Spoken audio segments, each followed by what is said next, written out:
So, good morning, everybody. Sorry for the technical difficulties. It's the Murphy's Law. Whatever can happen, it does happen in terms of, connecting and streaming. So let me actually do the following.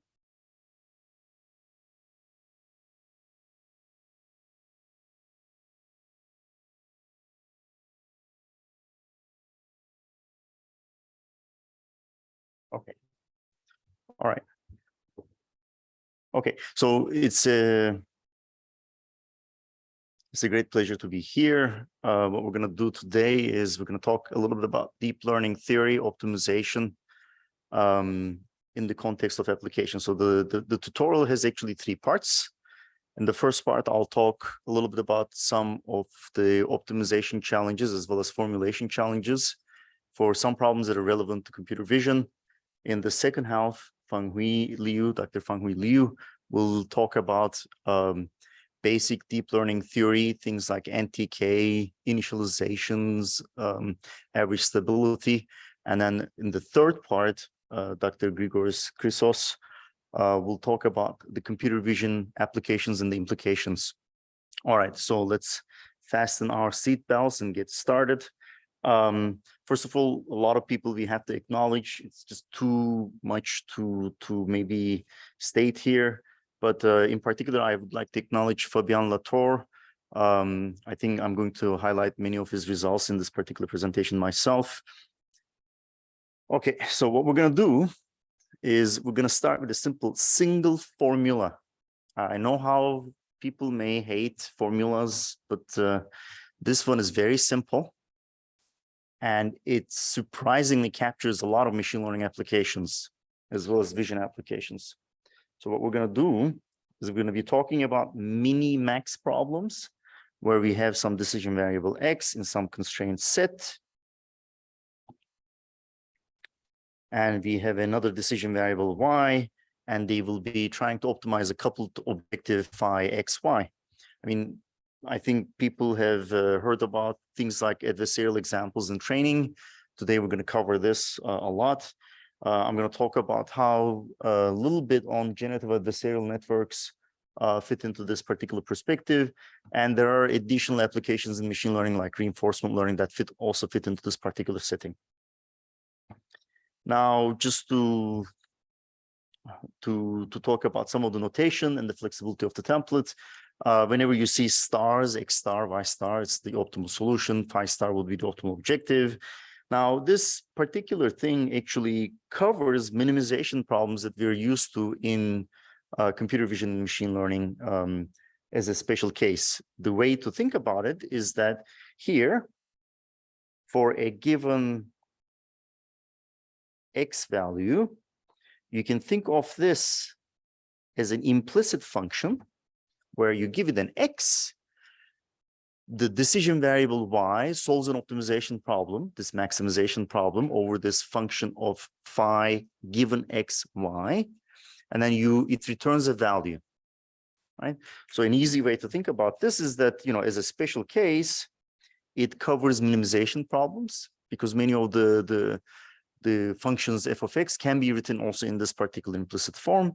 So what we're going to do today is that we're going to first start with this direction, and sometimes we're going to go back in that direction. So it'll be advantageous sometimes to think about minimization problems and we convert them into minimax problems. This will be the case for when we talk about generative adversarial networks.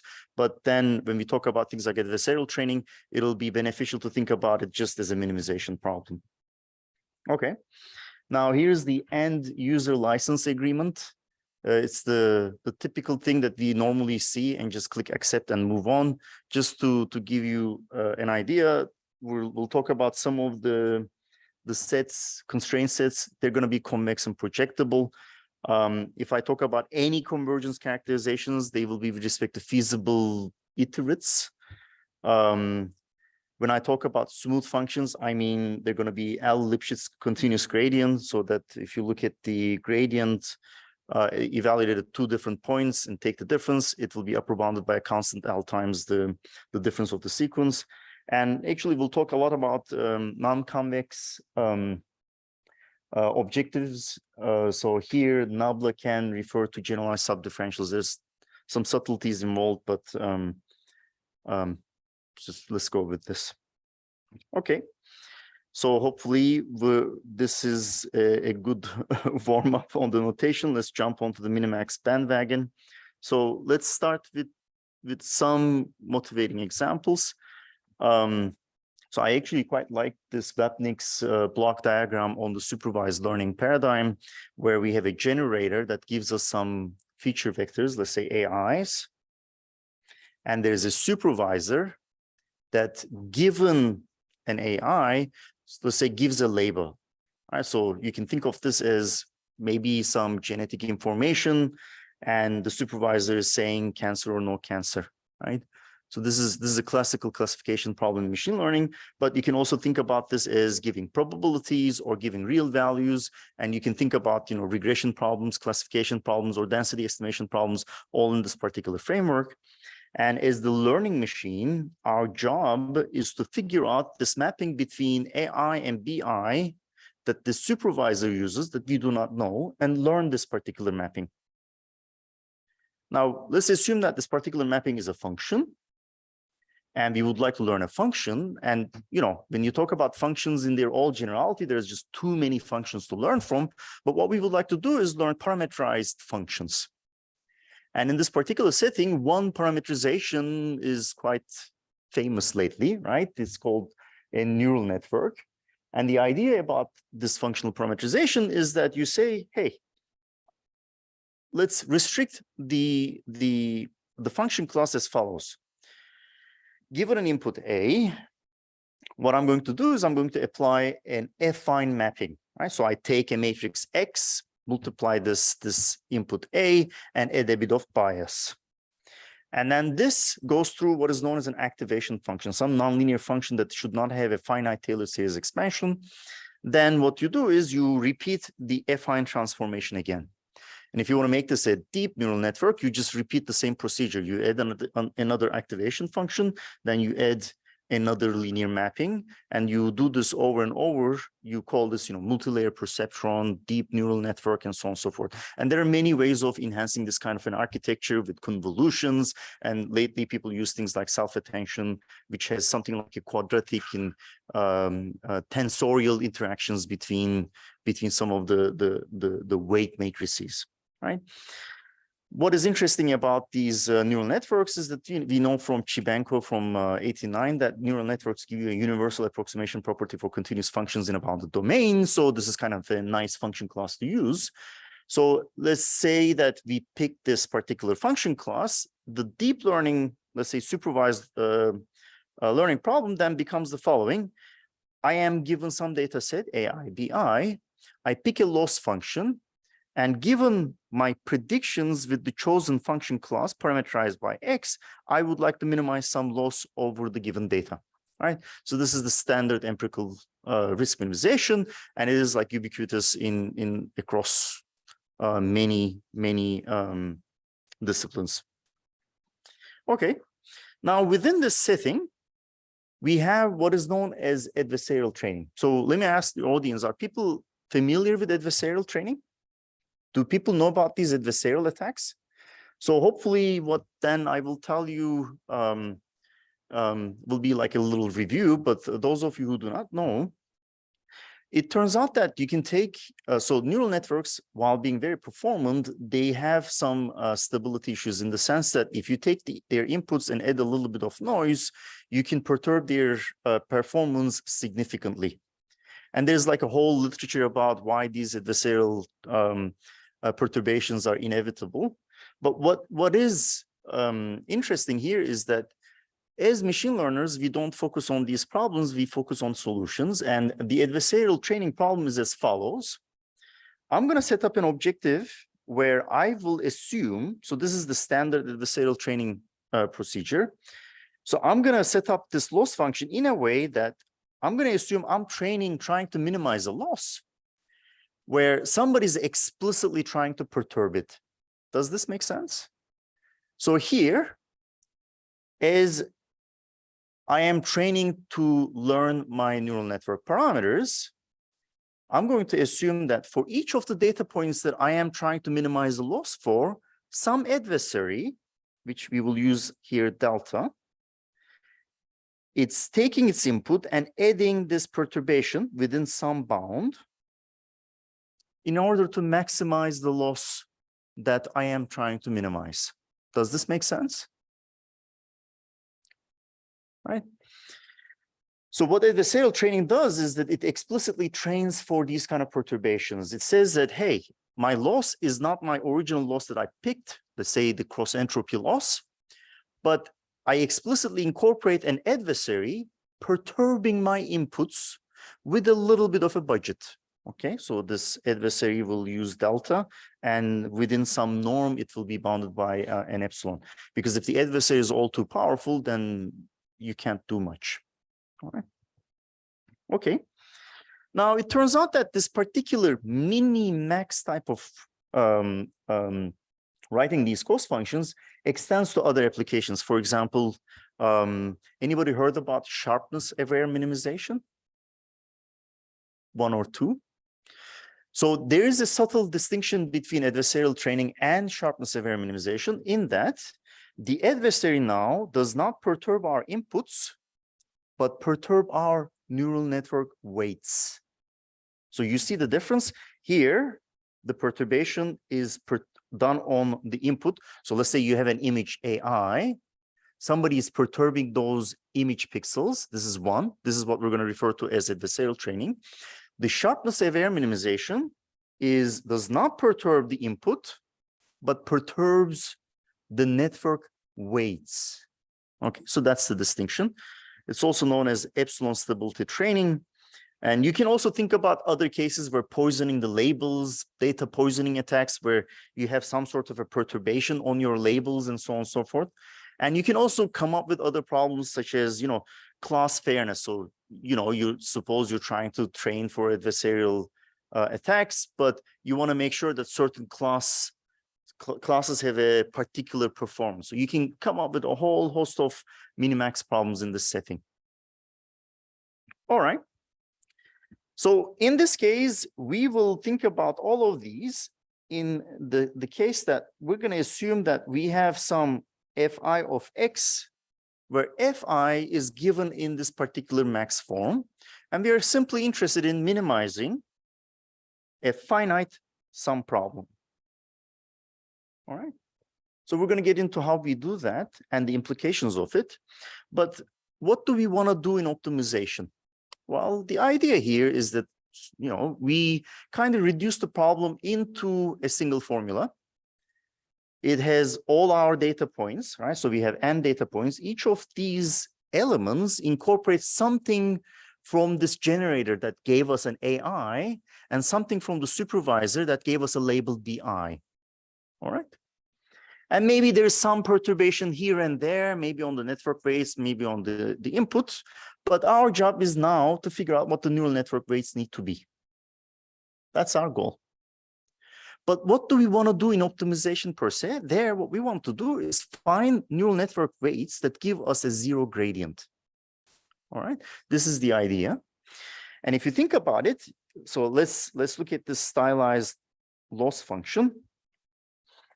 Here, there are so many places where our gradient may be zero. Right, so let's maybe look at it a little bit bigger.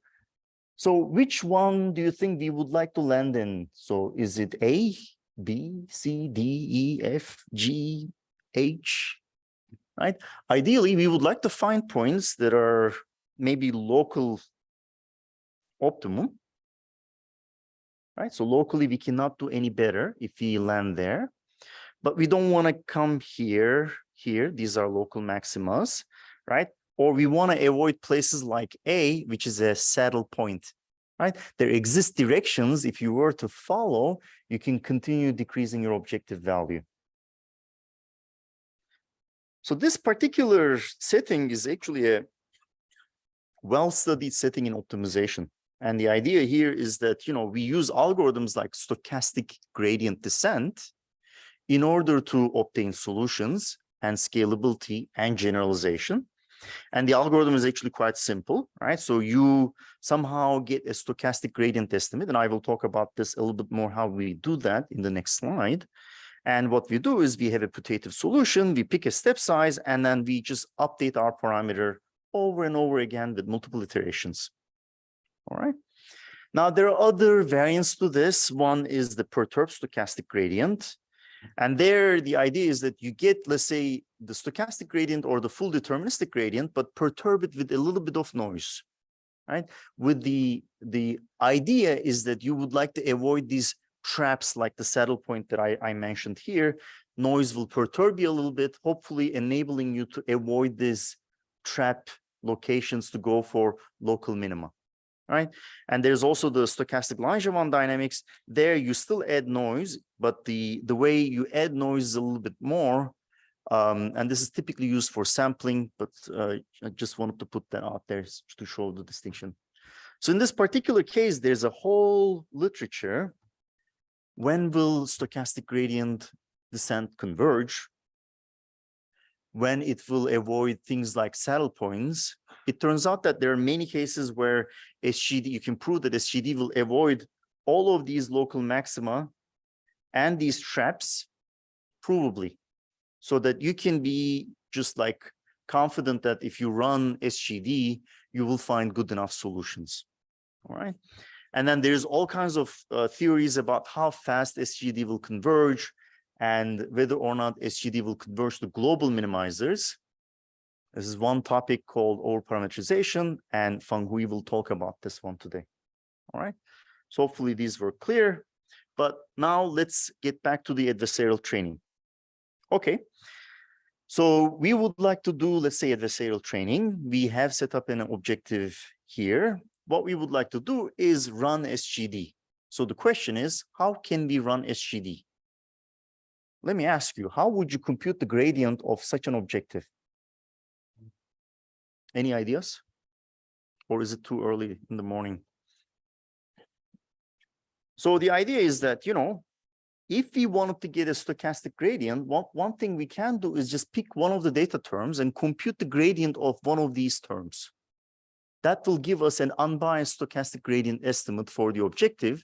And we can simply use our SGD to find neural network weights that will be good for us. Okay.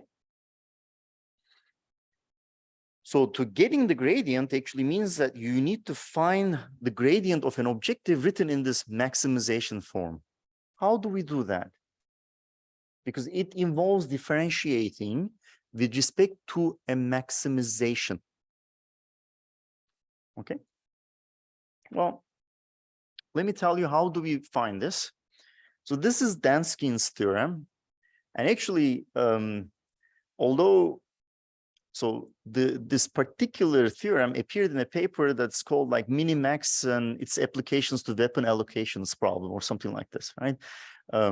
Once you see titles like that, you're a little bit scared, but the result is quite fundamental. There is a Burt-Sikas variant that has sharpened this for convexity, but let me tell you how you normally do this. Okay, so let's think about a compact set S. We have a continuous function that is differentiable for all y given x. And let's assume that this gradient is continuous. The way you do differentiation with respect to a maximum is as follows. So here is our f of x. We write it in terms of a maximization. Let's say given an x, there is a solution set to this maximization procedure. So there could be a unique solution, or there could be not a unique solution, a set of solutions. All right.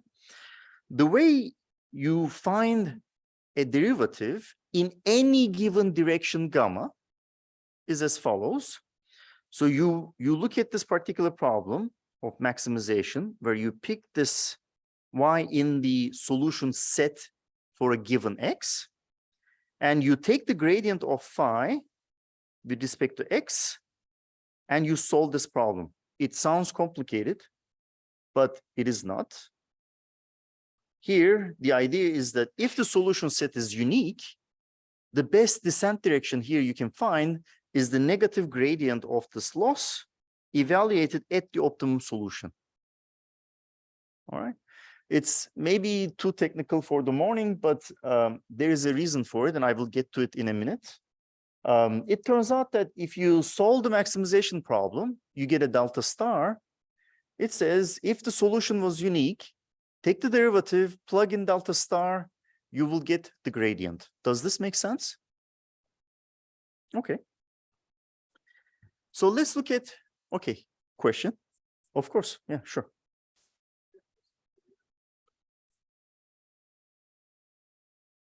You get the derivative with respect to x. You plug in the solution of the inner problem, which is with respect to delta star. Yes, it is a function of x. Given x, you solve the inner problem, which is a function of x. You plug it in there, and you evaluate it at the given x. That is correct. So did that question make sense? So the question is, isn't delta star a function of x? So here the idea is that I give you an x, let's say xk. So xk is a given neural network parameters. You solve the maximization problem. You get a delta star for a given xk. And then you take the objective derivative with respect to x and you just plug them in there. Okay. So it turns out that if you were to look at the perturbations, they're never unique. Right. So here's one experiment where we take, I think this is something like MNIST training or CFAR.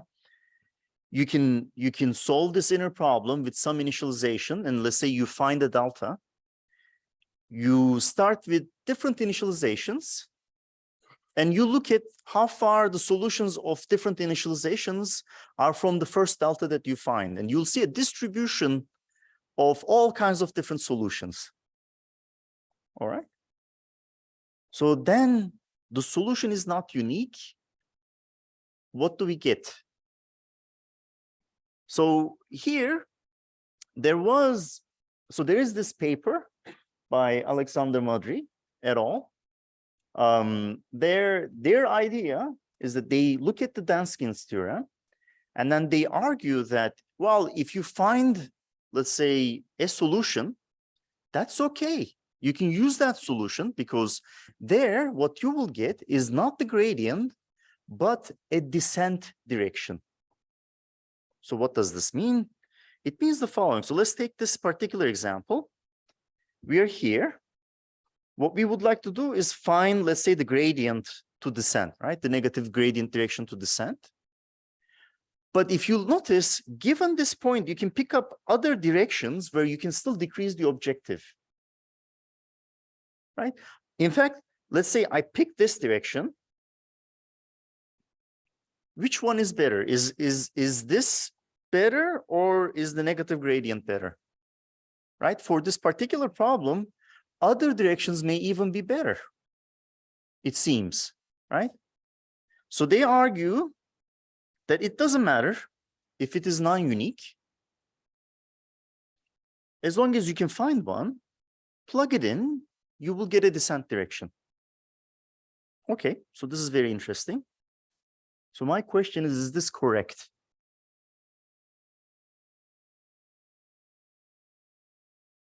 Let me give you a counterexample. So this is actually not correct. And the simplest example I will give is this one norm. All right. So let's think about this. Here's a function, and I can write it in this maximization form. All right. This is the dual norm representation. Here, given x, you can think about x times delta, where delta is between -1 and 1.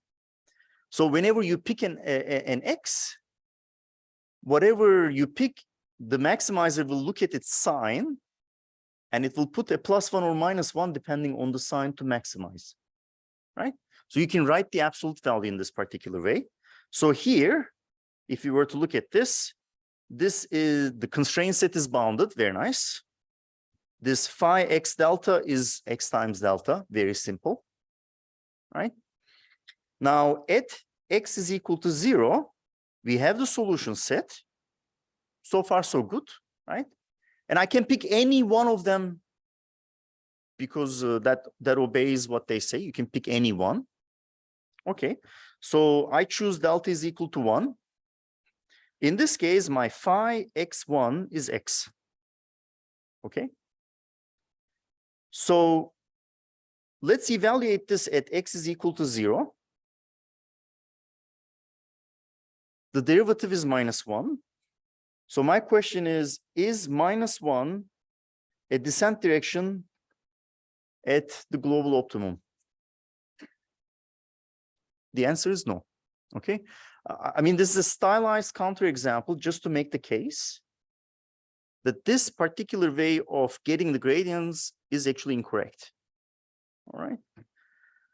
So what we've done is to show that this particular paper now it's actually in like textbooks is incorrect. We have some nice examples in this paper. This was at ICLR this year, where we show is that if you do this, the directions that you get can be ascent directions, in fact, meaning that there exists no step size where you can actually decrease the objective. And for any other step size, you will increase the objective.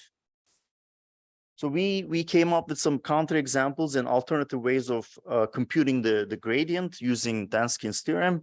And it turns out that they actually do help, all right, for adversarial training. So here, another example is that, you know, you take this example, for instance,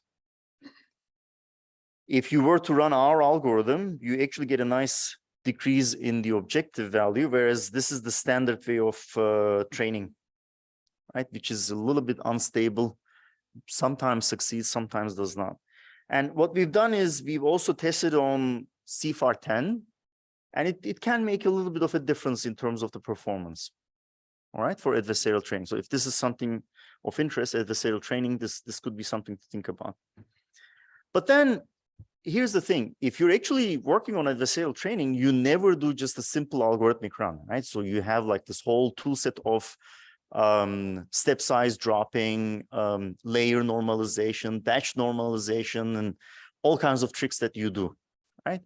And then you see, for example, when you do these kind of tricks, you end up getting these objectives go up and then start going down.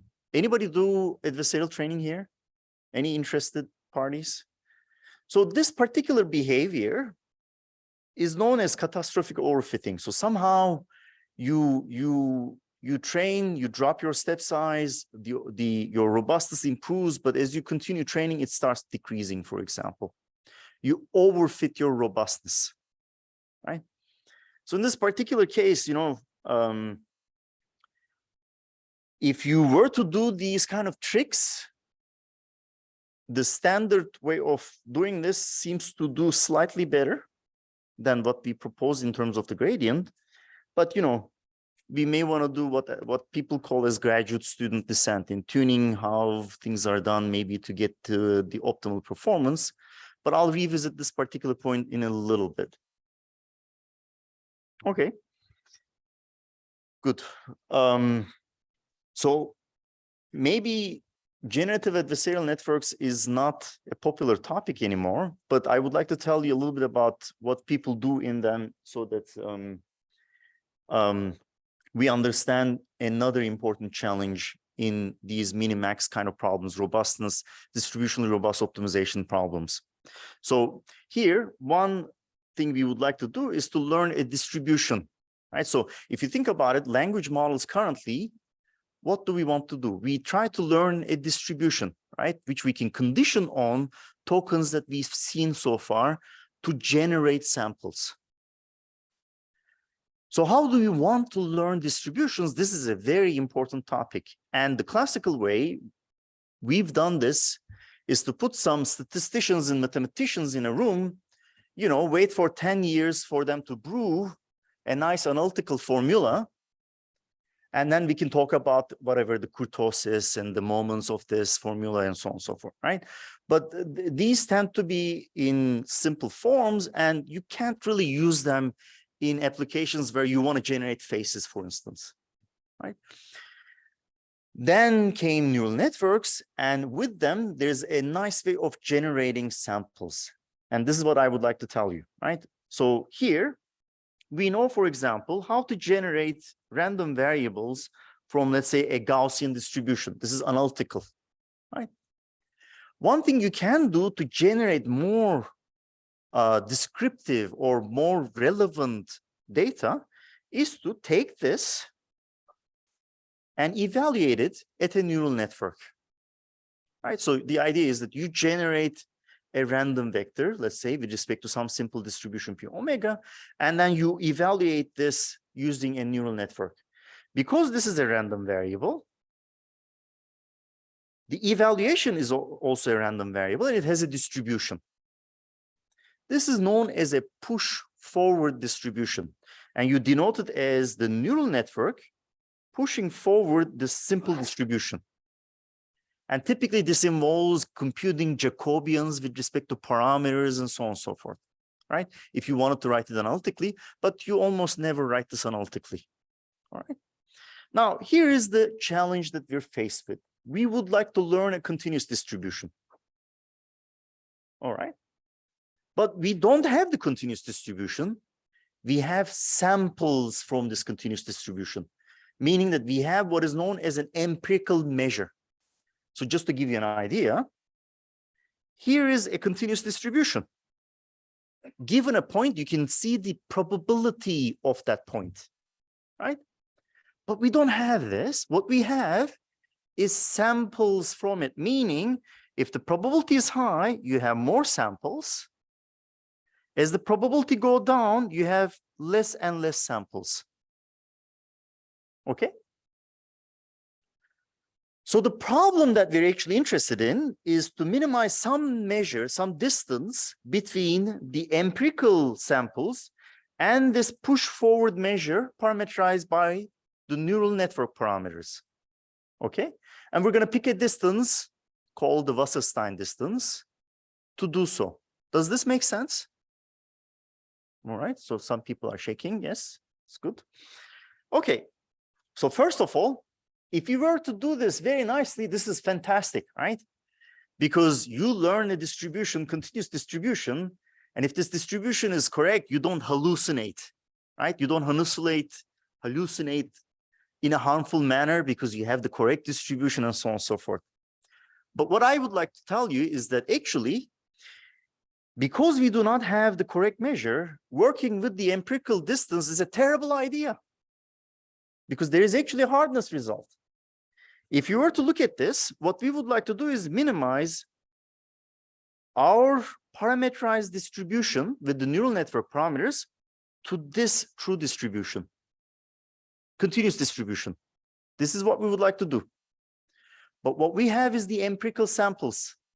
So if you were to just use a triangle inequality, this is upper bounded by the distance of the true measure to the empirical samples and empirical samples to the parameterized distribution. This is something we can minimize. This is something we cannot minimize. And this distance has a lower bound, which has a terrible dependence in the ambient dimension. So if you want to make things closer and closer and closer, you need actually exponentially more samples. So this problem of hallucination may be a very difficult one, if you think about it, okay?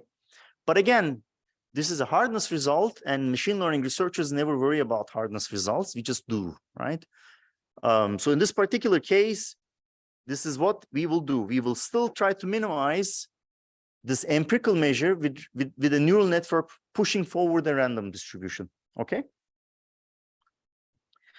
So how do we do this?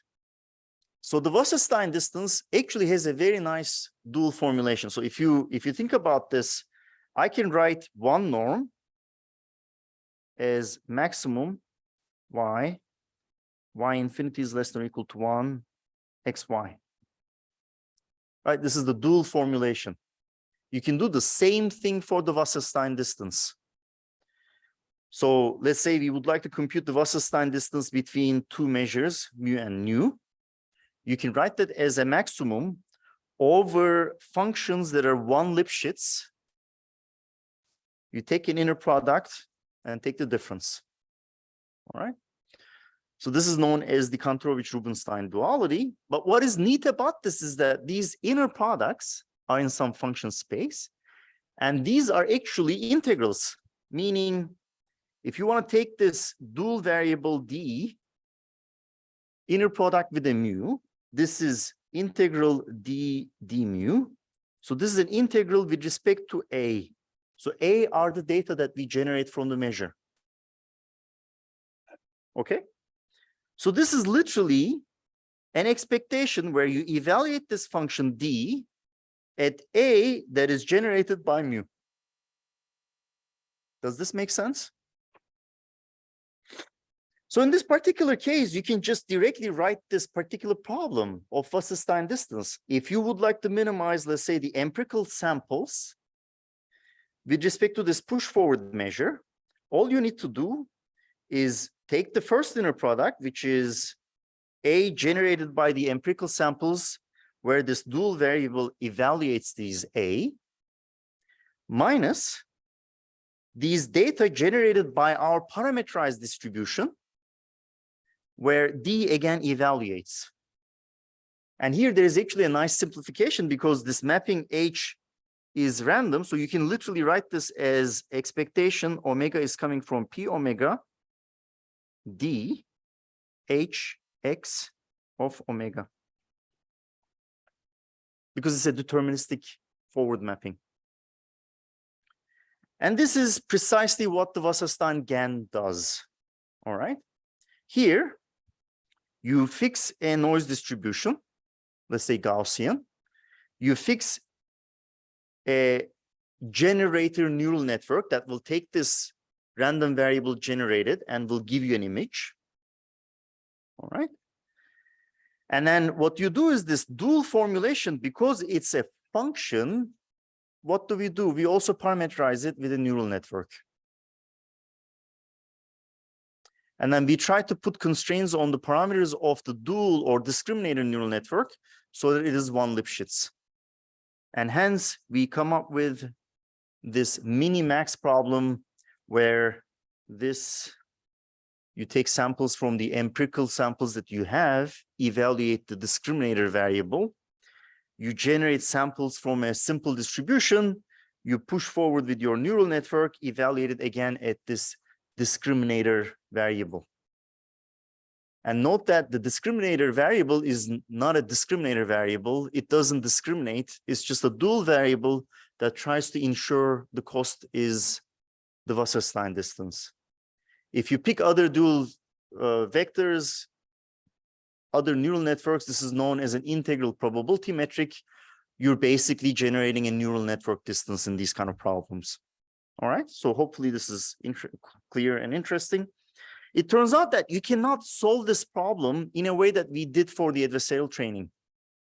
You can't just get the Danskin's kind of theorem and solve it, because solving it is as expensive as solving the whole problem, just getting a gradient. You need direct approaches. And here there are all kinds of issues like mode collapse. There are scalability issues. There's catastrophic forgetting as well. And you need to enforce this Lipschitz constraint on the dual function so that, you know, you have the Wasserstein distance, you're minimizing a meaningful objective. And the original paper uses weight clipping, and a quotation from the original paper, weight clipping is a terrible idea to enforce Lipschitz constraints. Right? This is directly from the original paper. There are other things like gradient penalty, spectral normalization, but the heuristics are galore. Right? Okay. So here I would like to answer some fundamental questions. So suppose we have a Minimax problem, like I mentioned.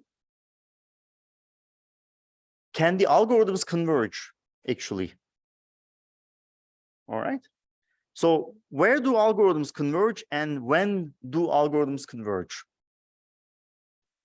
So here, where we would like our algorithms converge, we would like our algorithms converge at a local Nash equilibrium. So if you remember, we talked about local minimum for the minimization problems.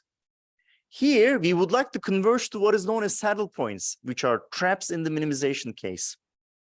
All right.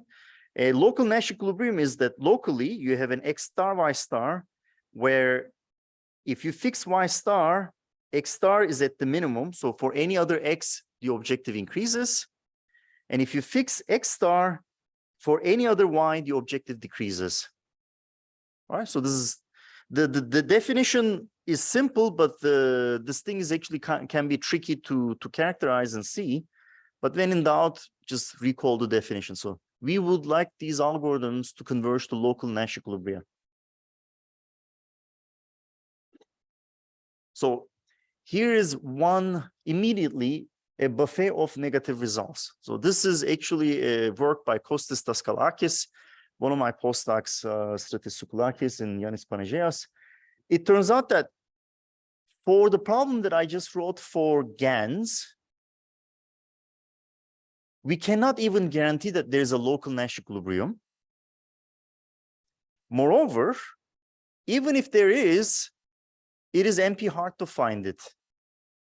Verifying whether or not an algorithm will converge to a point like this is also p-pad hard. It's just hard.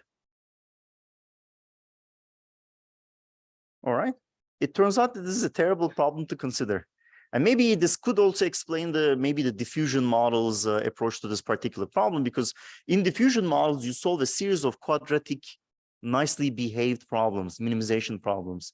And you don't try to address like a big minimax problem that has all kinds of hardness results. But let me tell you a little bit more on the algorithms that you can use in this particular setting, and we go from there. So it turns out that you can view almost all algorithms in the minimax setting as if we're thinking about a minimization problem. And the idea is very simple. What we will do is we will define a vector field V by taking the gradient of the objective with respect to X, and then take the gradient with respect to Y, negate it, and define this operator, right? So I'm thinking, take the gradient with respect to X, concatenate the gradient with respect to Y, just negate this. We have a vector with respect to Z, where Z is this joint variable, okay? So the algorithms in the setting, you can simply write them as follows. So we're interested in, for example, an equivalent algorithm to gradient descent. You write the gradient descent, replace the gradient with V. So what do? We have gradient descent ascent, and that is you have a ZK, you pick a step size, you evaluate V at ZK, you update. Does this make sense? So if there is no Y, this is just gradient descent. But if there is Y, this is gradient descent, ascent, because you're doing descent in X, ascent in Y, right? Okay. It turns out that if you were to run this algorithm for a simple problem like Minimax XY, so this is a very simple matrix game, zero-sum game, the algorithm diverges. So our favorite gradient descent, if you were to use it in a simple minimax problem, it will just diverge.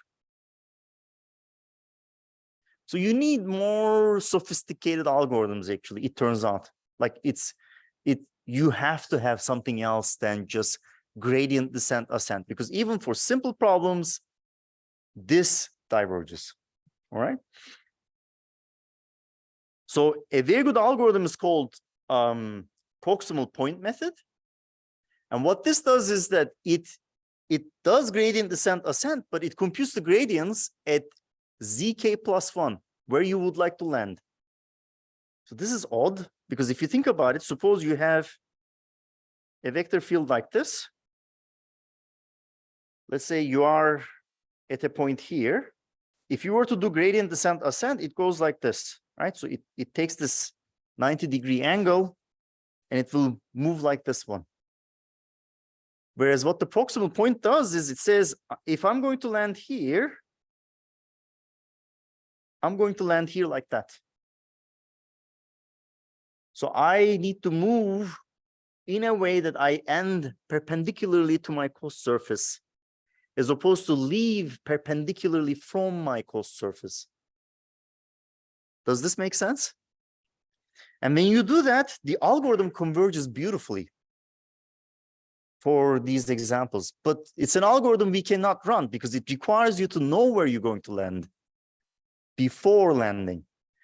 And then came these algorithms like extra gradient, optimistic gradient descent, ascent, reflected forward, backward splitting, forward reflected, backward splitting. It's a lot mouthful. But the thing about one algorithm, so extra gradient is very simple to explain.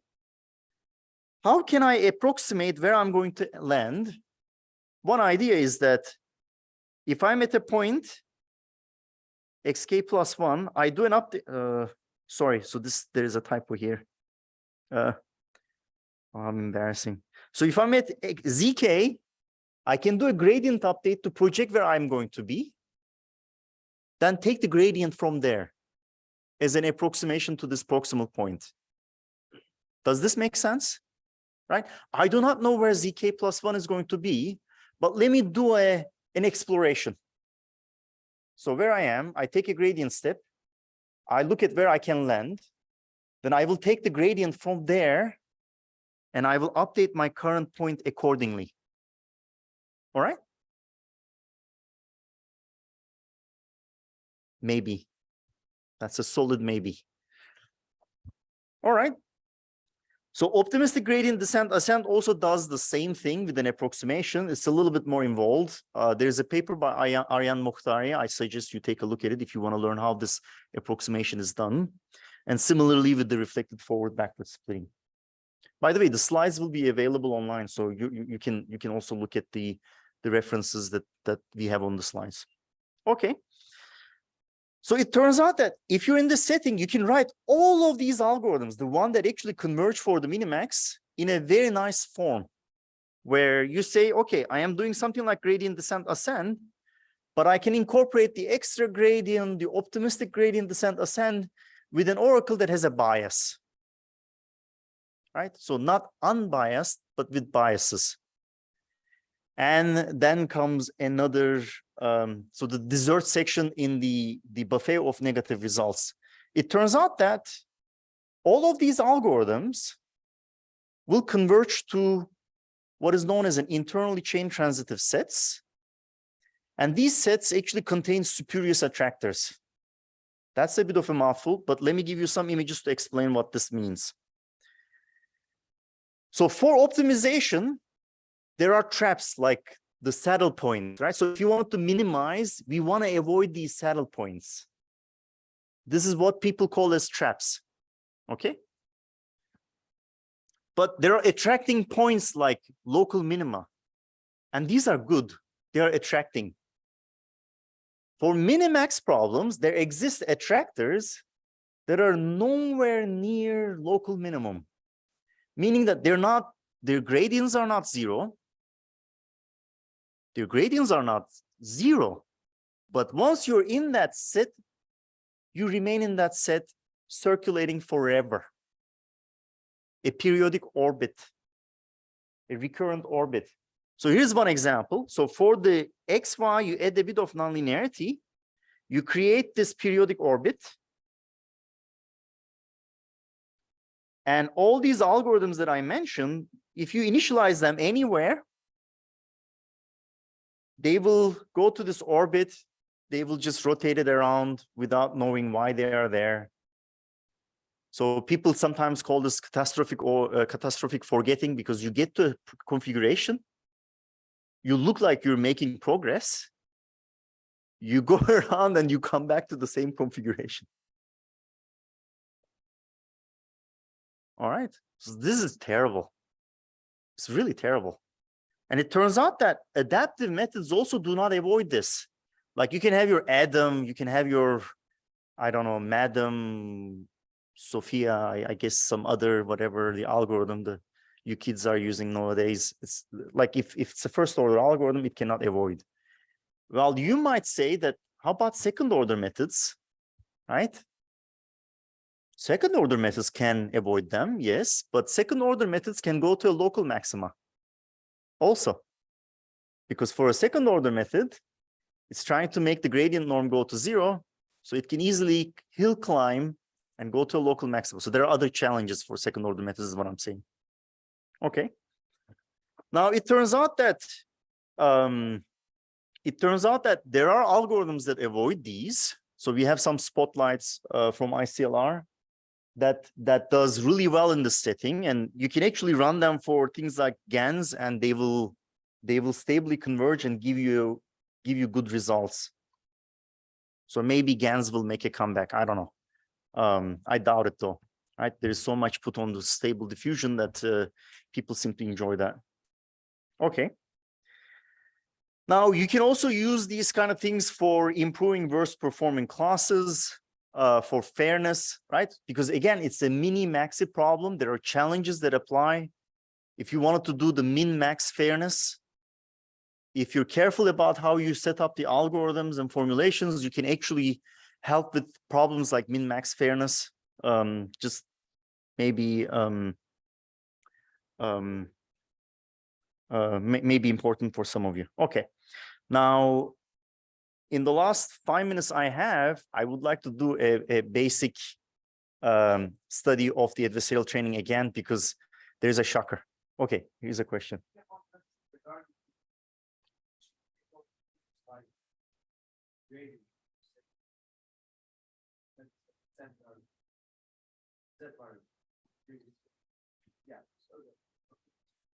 So I was trying to plot the gradient with respect to x and minus with respect to y. It's independence. Very good to see why actually this lead to some particular function. So here, one thing that I would like to explain is that these sets, these spurious attractors, are a result of topology. They're generic, so you can prove their existence. So it's not about finding statistical dependencies between. So this is like, you know, so if you think about, for example, if you think about a class of minimax problems, just like, let's say, matrix games, if you think about it in the class of all minimax problems, that set is actually meager. So it's almost a zero measure, right? Unless you specifically do that.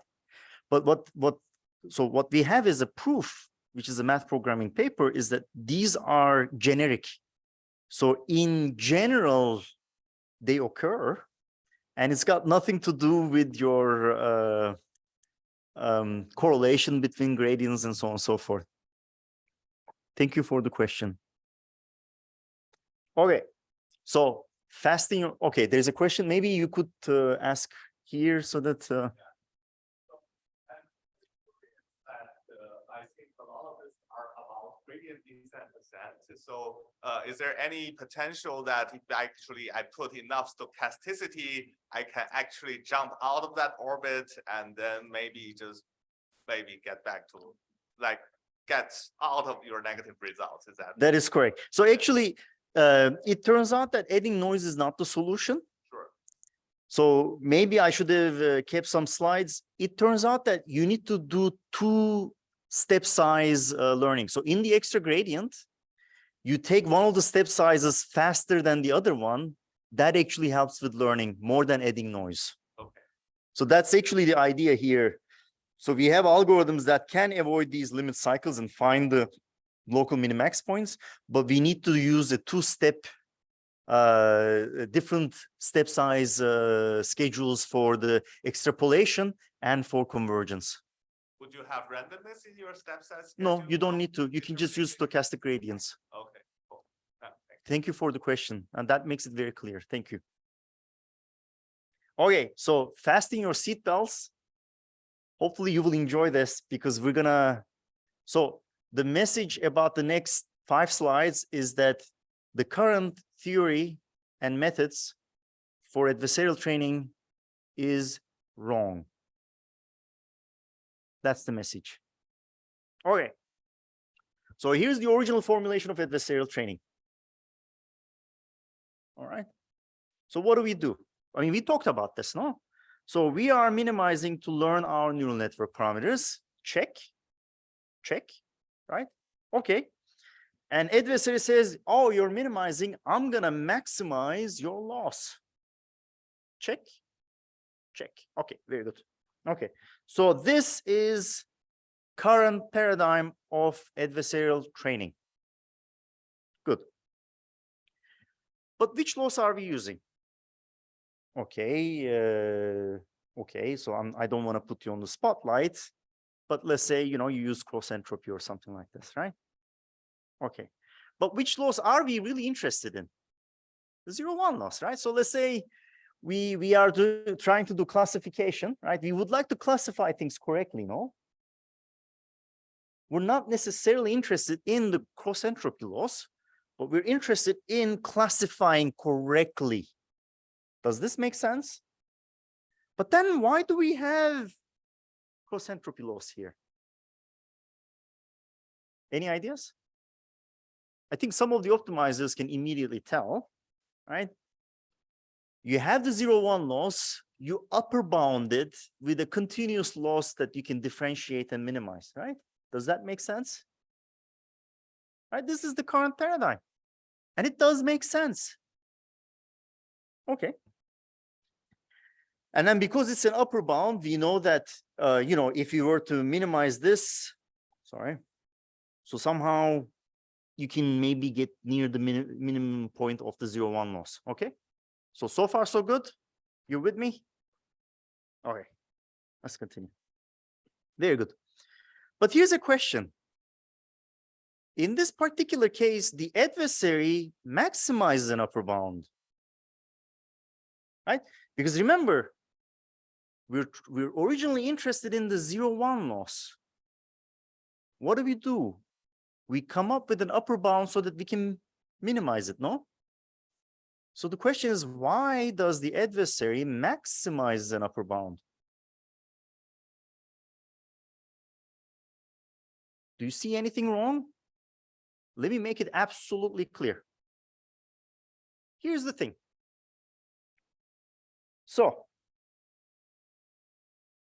this is our loss. So far, so good, right? What are we doing? The adversary picks up an upper bound and maximizes that upper bound, okay? So suppose you started from here, you end up going to even a worse place from where you started as an adversary. But let me ask you this, would it make sense for an adversary to maximize a lower bound to the original loss? Because if you were to do that, maybe you get something nicer, no?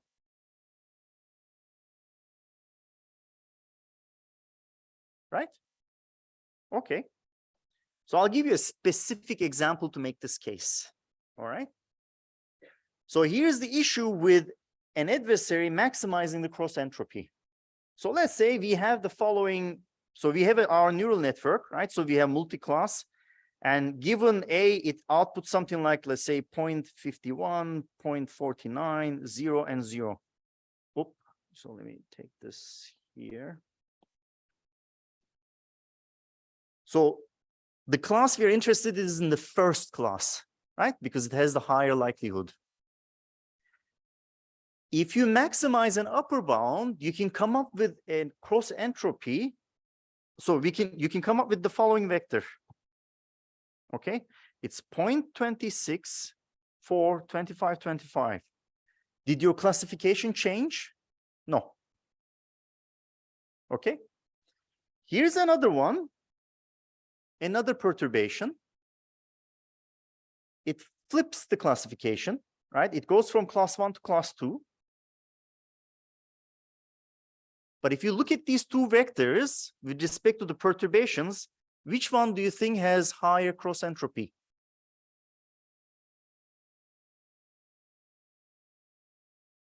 Any guesses? The first one, right? So here's an example where the adversary maximized the loss, did not change the classification, whereas that was the intention, right? Your adversarial, you want to change the classification. You maximize the cross entropy, but it amounted to nothing in terms of what you wanted to do. Whereas here, it's a small swap. It has less cross entropy, but more impact on the classification. Does that make sense? Okay, very good. So it turns out that you can reformulate this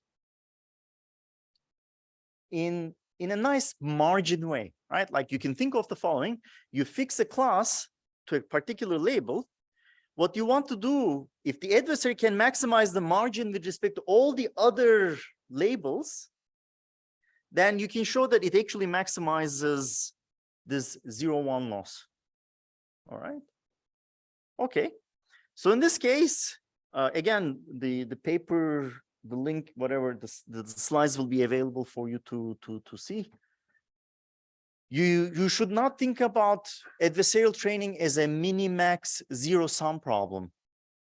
I think it is more appropriate to think about it as a bi-level problem where you, who's trying to determine the neural network parameters, is minimizing your upper bound to the true loss you're interested in. And your adversary is trying to maximize a lower bound to the loss that we're interested in, because that's a stronger attacker. Does that make sense? Okay, so maybe because I'm out of time, I will go a little bit quicker here. So this is the thing. If you look at what people do in things in adversarial training, like PGD, proximal gradient descent attack, you run. So here's the clean stuff. Here's the test. What happens is you increase, when you do your step size drop, you increase the robustness. But as you continue running, you overfit because you're maximizing the cross entropy. By maximizing the cross entropy, you forget that you're trying to change the classes, and you have your robust catastrophic overfit. That's why adversarial training, people start earlier. They do graduate student descent. They do tweaks to stuff it early. All right. But if you were to run the bi-level one, no need. You solve it. You can stop it at any time. No catastrophic overfitting. And what is interesting is that when you do this, this auto-grad attack and so on and so forth, the state-of-the-art attacks, you don't need to combine a bunch of heuristics to get similar performance. You just write the bi-level problem, solve the bi-level problem, you're robust. All right. So this was it. I will end my part. Sorry, it took me a little bit longer.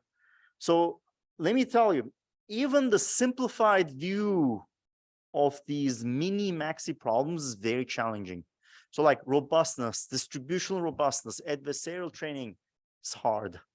Right? There are all kinds of hardness results. It turns out that there exist certain structures you can exploit to do better. Like you can train GANs a little bit better if you use these two-step size schedules. Right? You can avoid these limit cycles, catastrophic overfits. There are other attempts that we also used, because what you can do also consider these minimax problems as pure Nash equilibrium games and propose mixed Nash games. So you learn distributions over generators and distributions over discriminators. It turns out that you can solve some of these problems using this Langevin sampling that I mentioned. And you can even apply this to things like, you know, reinforcement learning, for example, and they still apply.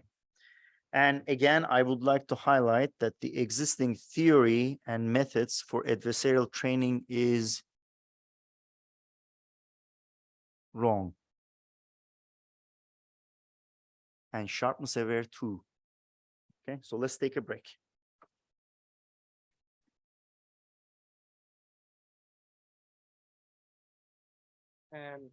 So I think we can come back in 15 minutes. There should be coffee outside somewhere. I don't know exactly the room, but somewhere. And we will continue in the second part, not with optimization, but over-parameterization.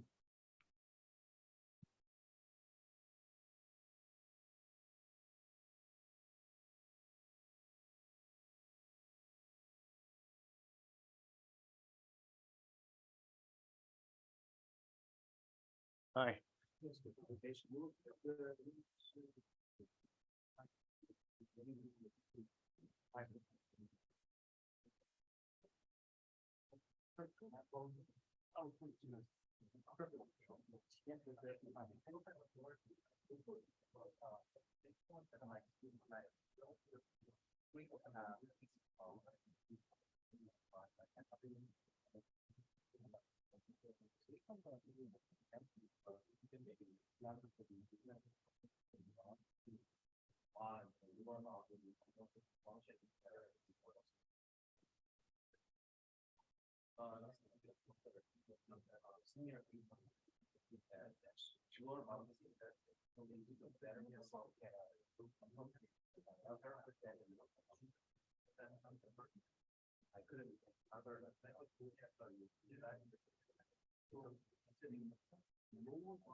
Yeah, yeah, it doesn't need it. I don't need it. I cannot zoom in. You can zoom in, huh? Yes. Like this. Okay. Okay. Okay. So here's the marker. Okay. Okay. So let's restart. Hello.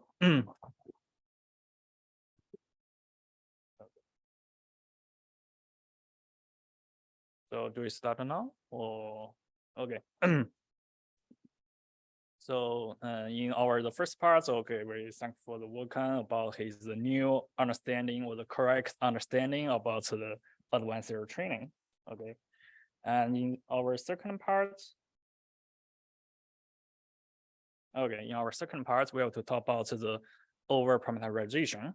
This is a typical the property of the deep neural networks. I want to talk about, for example, what's the relationship between the over-parameterization in robustness, or how can we to choose the initialization, because it's very important for neural networks. So this part actually will provide some of the mathematical foundations of the deep learning theory for comparison. So I will mention some applications. But in our third part, so my colleague, the Grigors, he will introduce the comparison, the applications from neural architecture search, the image denoising. Okay, let me start my part, the over-parameterization. So what is over-parameterization? The definition is very clear. The number of the parameters in the machine learning model is much larger than the number of training data. The typical example is the deep neural networks. So we can see that in the past 10 years, the machine learning model becomes larger and larger. From recently, a very popular model, the ChatGPT, we can see that it has more than 100 billion parameters, much larger than the data size. Because of this over-parameterization, actually the deep neural networks can achieve very promising performance. For example, this is a GPT-3 model. So we can see that if we increase the number of the parameter from 1 billion to 10 billion and to over 100 billion, we can see the significant improvements on the few short learning. So this is because of the over-parameterization, the large models can significantly or efficiently to use the in-context information. Okay, so we can see that because of over-parameterization, the deep neural networks is very good at to have the strong capacity to fit the data, or also fit even the random data. So we can see this figure. The deep neural networks is trained on the CVPR, the very classical the image, the classification data sets. We can see that whatever we choose the true label or random label, the neural networks can still achieve the zero training loss. So that means the deep neural networks have the large enough the capacity to fit the data and the noise, because we can even we use a random label, it can still to fit it very well. So that means the neural networks actually is good at fit data and noise. But because of this, so there is a very important issue, actually the robustness, as also described in the first part. So we can see that even though for well-trained neural networks, it can achieve very high performance, but if the input image suffers from some modification, the outputs sometimes will be totally changed. So this is a high risk if we want to build a robust, secure, trustworthy machine learning system, right?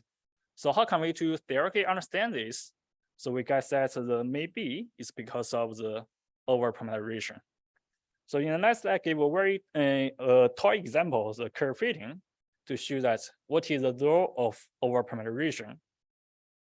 So we aim to fit a 3-degree polynomial as shown as in this blue curve, but in practice, we don't know this, right? In practice, we only know some training data are generated by this target function and corrupted by some noise. We can use different machine learning models to do this. For example, we can choose a linear function. So that means the learned model is linear. So it doesn't perform well because the learned model is too simple for the data distribution, right? So this is called underfitting. If we increase the model complexity, the polynomial degree from 1 to 3, and we find that, okay, the learned model is very good to fit the training data and also the target function. So this is called the sweet spot for the model complexity. If we continue to increase the model complexity, the polynomial degree and from 3 to 5 to 10 to 20. In this case, we have 20 training data, as well as the number of the parameters is also 20.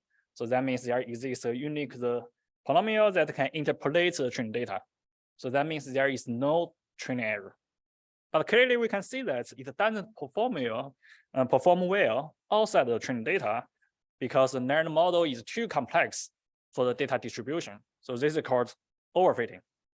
So based on our discussion, so we can conclude that if we want to obtain a good performance, we need to ensure that the model complexity is neither too small nor too large. Okay, so let's consider the next question. If we continue to increase the model complexity, what will happen? So here we use 1,000 degree polynomial to fit this 20 training data. So surprisingly, it can not only interpolate the training data, but also generate the value. So this is called inline overfitting. So it means that the model is very complex because we have the 1,000 degree polynomial, right, to fit only 20 training data, but it can still generalize very well, even though you can perfectly to fit the noisy data. So this is clear or not? This is called binary fitting in learning theory. Okay. Okay, so now we have ready to talk about very simple model, the linear regression or curve fitting, right? So in the next, we are to go back from the standard neural networks in the computer vision, right? So here we consider the fully connected neural networks, and this part we have already mentioned before, right?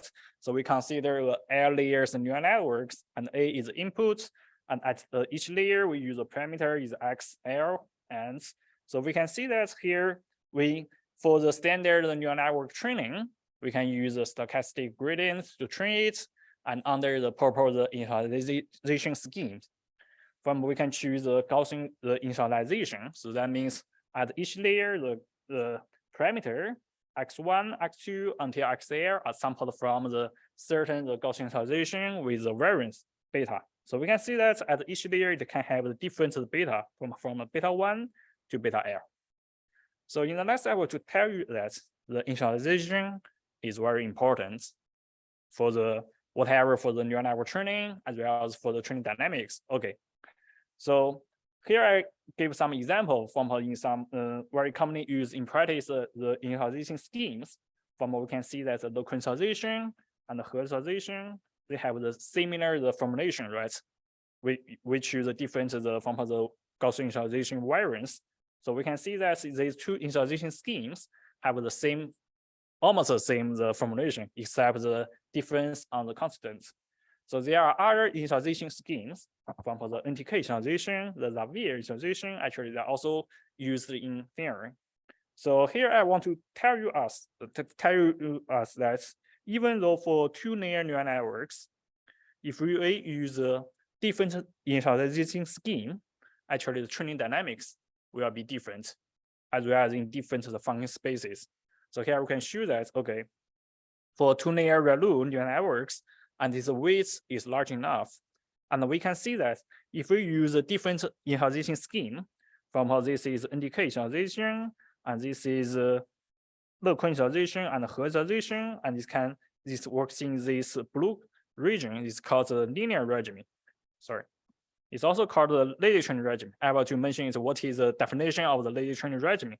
But here we can only to see that, okay, in this certain initialization scheme, the neural networks actually are working in this linear regimen. And apart from this regimen, this is called the non-lazy training regimen. Here you can have the condensed regimen or critical regimen if we choose other initialization schemes. Okay, so I will to detail this. Okay, so firstly, what is the meaning of lazy training regimen?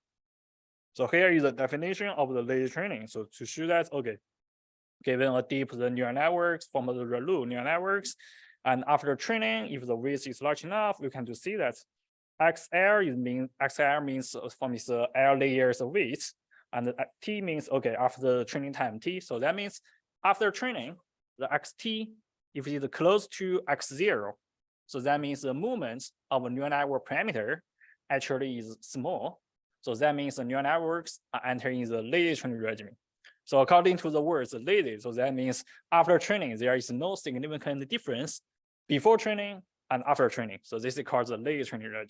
Okay, so in this regime, actually, we can do linearize the neural network around its initialization, because we have mentioned that there is no significant difference before training and after training on the neural network parameter. So we can directly use the neural network parameter at initialization, right?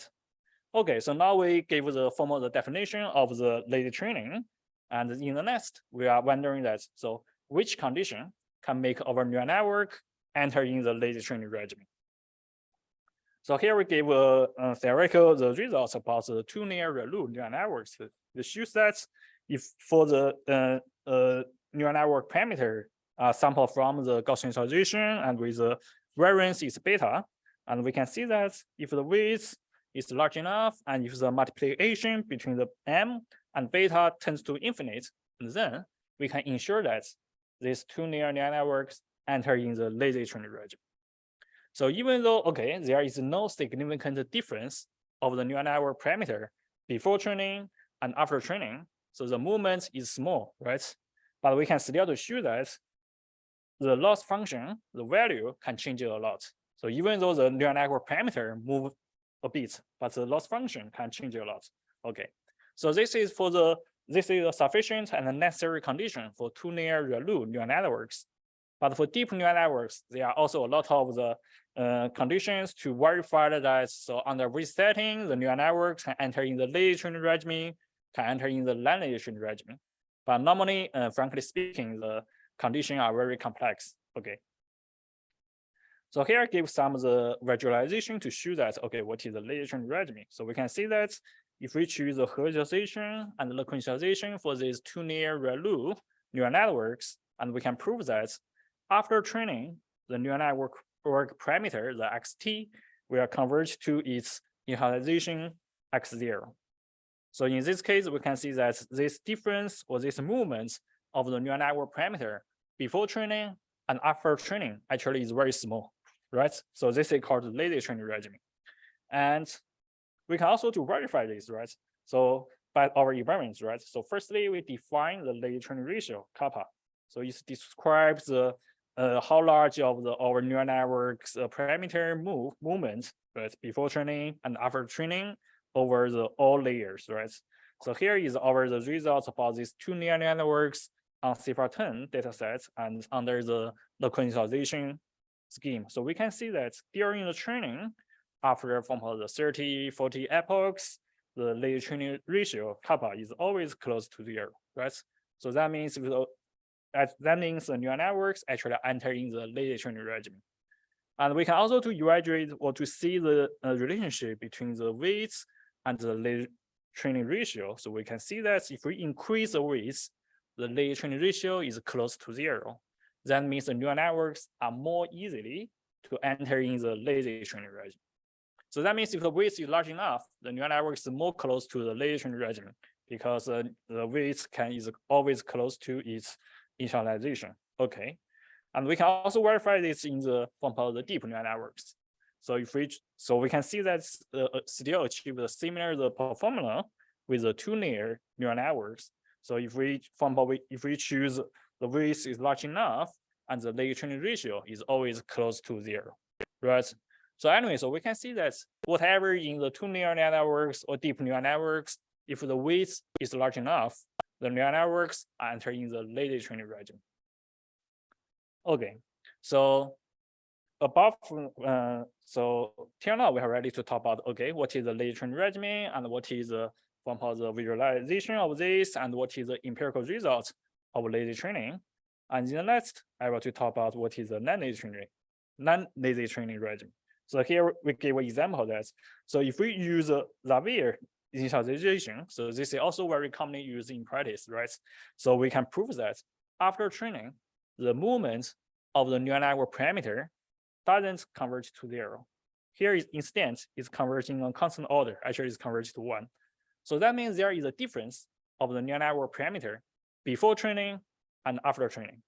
So in this case, we can now to linearize the neural network around its initialization because there are differences, right? So after training and before training, there are some difference on the neural network parameter. So it doesn't make sense if we still want to linearize the neural network around its initialization, right?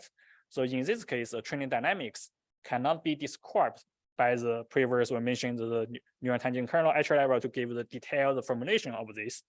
Okay, so if we use our initialization scheme, we can even prove that. So after training, the movement of the neural network parameter can even diverge.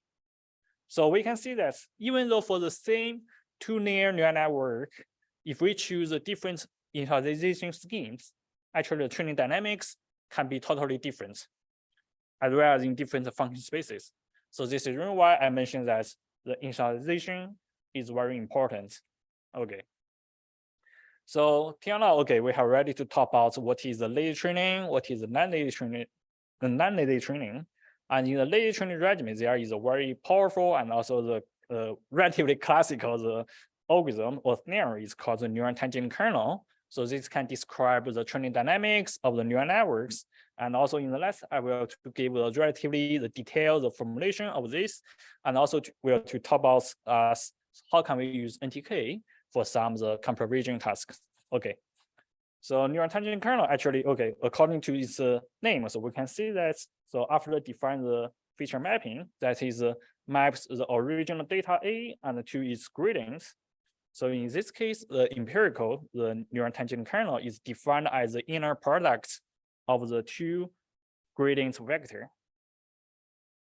So in this case, we can to show that because X is a parameter, right? So normally it's random because from how we use the Gaussian initialization to randomize the neural network parameter. So that means the empirical NTK, the theta, is also random, right? But luckily, so if we use the NTK initialization, so we previously mentioned that, okay, what is the NTK initialization scheme?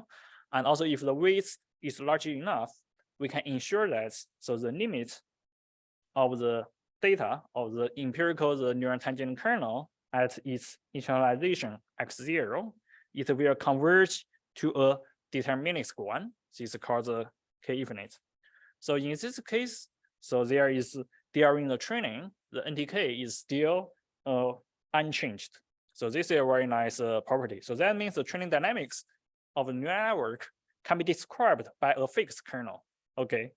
So if we use the function under the square laws, and we can see that the training dynamics of the neural networks H is equivalent to the kernel methods or kernel regression, right?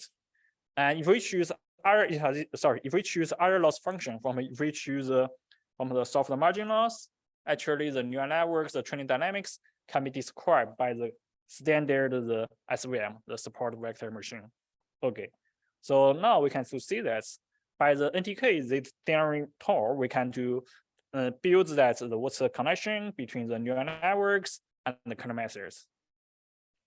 And based on this, so we can also continue to develop or to build the formulation of the NTK of the different architectures. From how we can build it for the convolutional neural networks, we can build it for graph neural networks, okay, and so on. So here I give an example of the convolutional neural networks.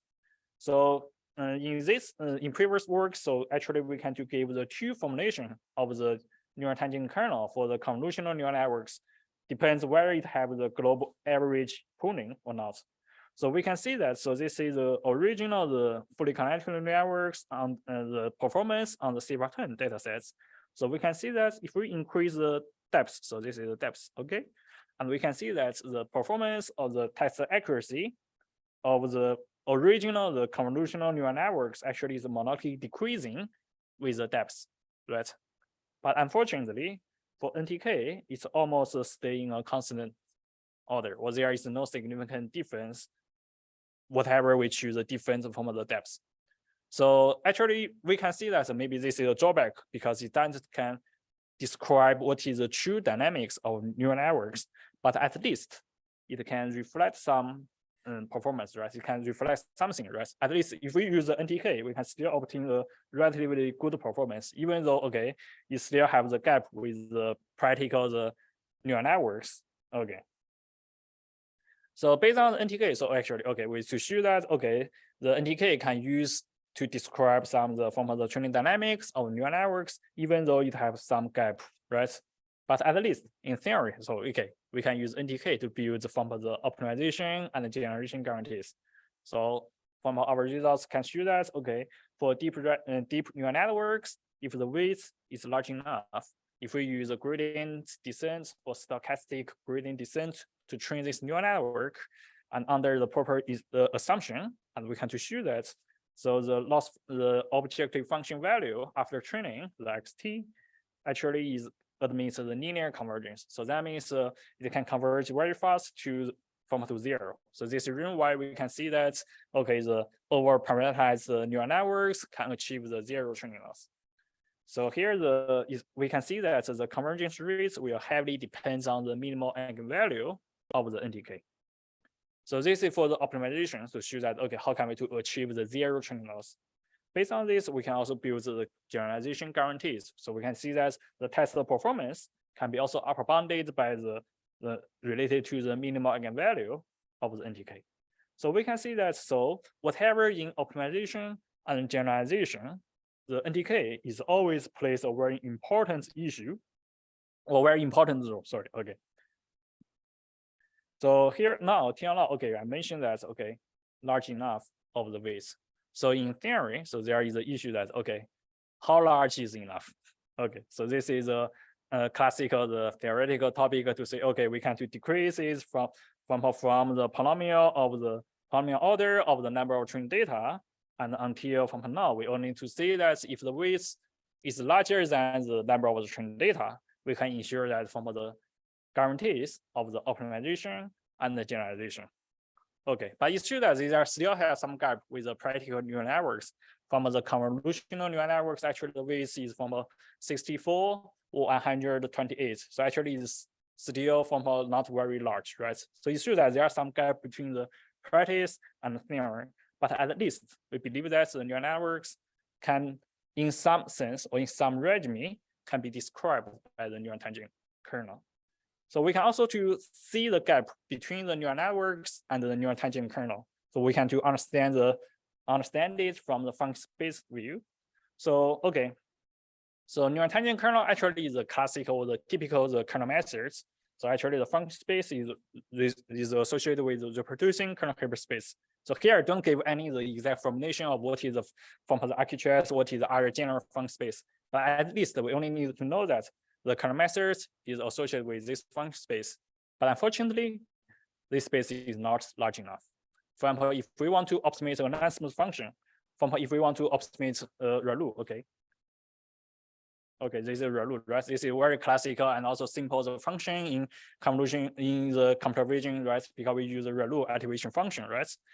And if we want to use a kernel method to optimize it, and we can to show that the sample complexity is at least the exponential order of the input dimension P. So what does this mean? Right?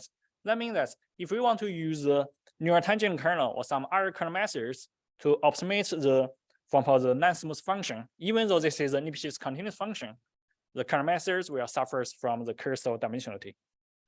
But this is actually for neural networks, can easily to solve this issue because neural networks can efficiently to optimize the non-smooth function, right, from the Lipschitz continuous function. Okay, till now, okay, I gave some of the negative parts of the NTK, right, of the kernel methods. Okay, so till now, okay, we will to ask one question: that how can we use the NTK can help us to understand from the computer vision task, or how can this linearize the neural network? Because the neural network are working the lazy training regimen, right? How does this lazy training regimen can help us to design or talk about the computer vision tasks? So this is the key question in this tutorial, right? What can we benefit from deep learning theory or NTK or other theoretical results for the computer vision? So here I list some the typical examples or applications. So to design some efficient algorithm. So first one is a fine tuning. So NTK actually, okay, we linearize the neural network around its initialization. Okay, a natural way is, okay, we linearize it around its initialization, maybe it's not very accurate after training, right? Because in practice, the neural networks work in the linear training regimen. So that means the movement of the neural network parameter is totally different or significantly different from its initialization, right? So in this case, so there is a natural way is that, okay, we linearize the neural network after training. So this will can provide a very good optimization of the original neural networks. So in this case, the linearized neural network actually can be used for the fine tuning and then other applications. So in this case, the gradients, because the NDK is based on the inner products of the gradients, right? Of the H, X, and also this, right? Okay, so the gradients actually is a powerful metric or indicator can help us to design some computer vision tasks. Originally, the gradients, okay, is not only used for the optimization, but also used for to visualize from the loss landscape. Actually, this feature can also be designed to generate the adversary example, also the black box, the generalization attack. Okay. So besides, apart from this, so based on this fine tuning, so that means if we use NTK, we can design some efficient algorithm for help us in the computer vision task. Actually, so if we don't to linearize the neural network after training, if we only to linearize the neural network after several epochs, so this can provide some good results. Also can to save the computational efficiency. So in this case, we can to linearize the neural network in some of the no-dimensional space. And in this space, we can even to use a certain order optimization algorithm, which can accelerate the neural network training. And apart from this, so we can also to show that even though, okay, this is a linearized neural network, but at least in some of the simple or some of the small scale data sets, there is no significant difference on the performance between the neural tangent kernel based algorithms and the convolutional neural networks. And if we want to use, because NTK have ready to describe the training dynamics of the neural networks, actually have ready to record some of the information of the neural networks. So in this case, the NTK can be used for the data set distillation. So this is to say that, okay, if we want to only use very few data, maybe if we want to use 10 images, how can we achieve the same as performance with if we use the whole data sets on the CVPR from the 10,000 or 60,000, okay. So apart from this application, so there are also applications I don't mention from the image denoising and also the neural architecture search. So in this part, so about this, in our tutorial second part, the Gregors will give some of the detailed and exact application or how can we to use NTK or other the deep learning theory results to the computer vision tasks. Okay, so apart from this, so we can also to use NTK or other deep learning theory to understand the typical computer vision applications from advanced training or spatial bias, as well as hyperparameter transfer. So this is a very popular topic recently because if we want to train the large language model, actually it will very time cost. So if it is possible for us to train a small scale the model, and then we transfer from the learning rates, also the initialization in the optimization part to the large language model. So this is also promising. But in this case, actually these results will be related to from the lazy training regimen to non-lazy training regimen. Okay, so till now we see that, okay, NDK is a typical example in the lazy training regimen. But we can see that, okay, even though this is very simple because it's linear, right? It can still have a lot of the applications for computer vision tasks, right? From the fine tuning and to image denoising to a neural architecture search.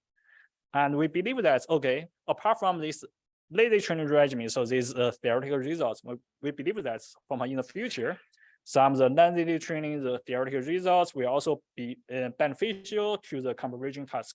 So the hyperparameter transfer is one typical example.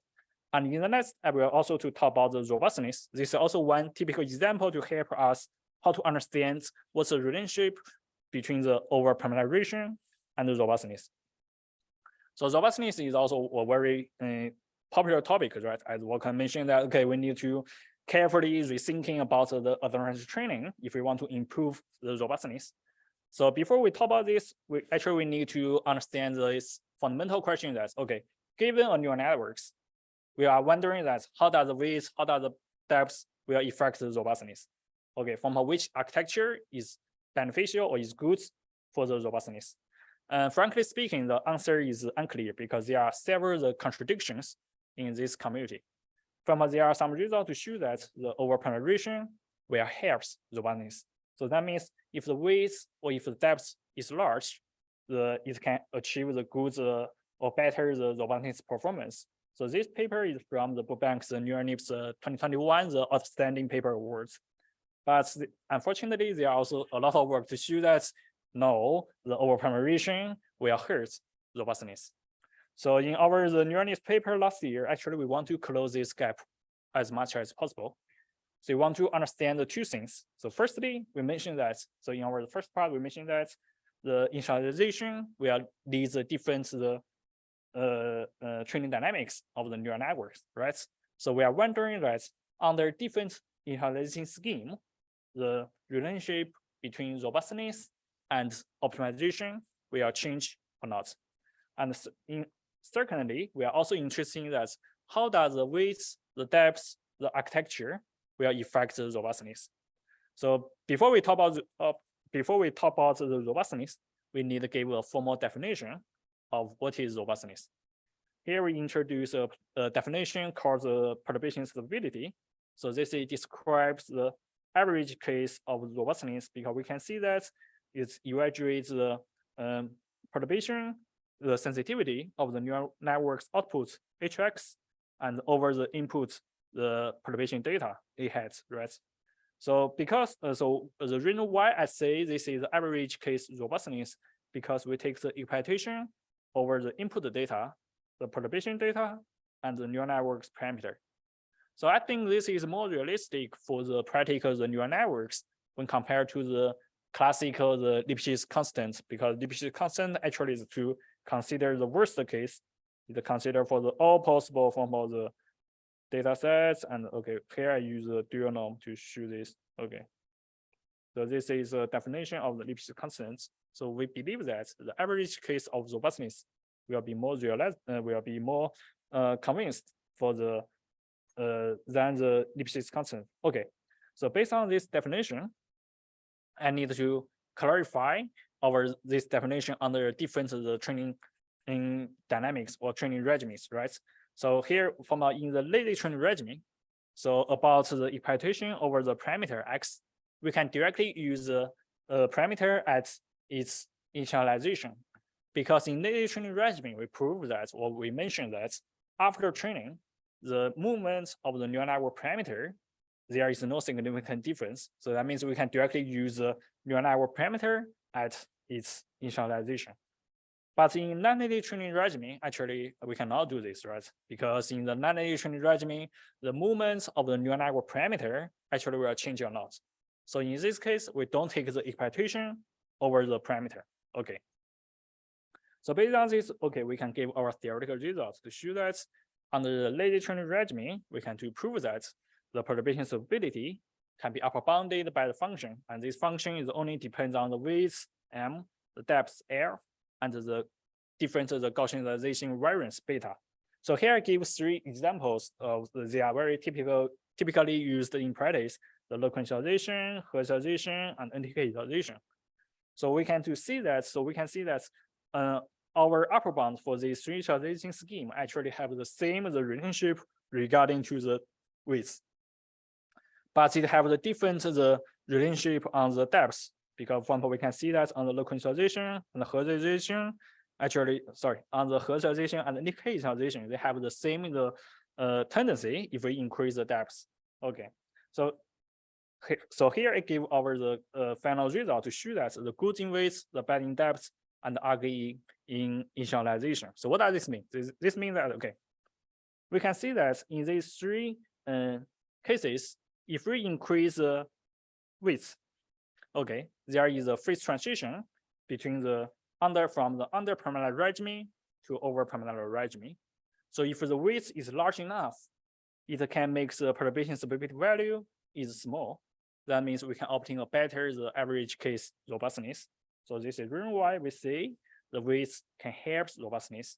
in the over-parameterized regime. But for depth, the relationship is a little complex. So we can see that in low quantization, it can help the robustness, because when we increase the depth, the perturbation stability value actually is monotonically decreasing. So that means we can help the better the robustness performance. But for NTK utilization and He utilization, so we can see that if we increase the depth, the perturbation stability value actually is increasing. So that means we have a worse robustness.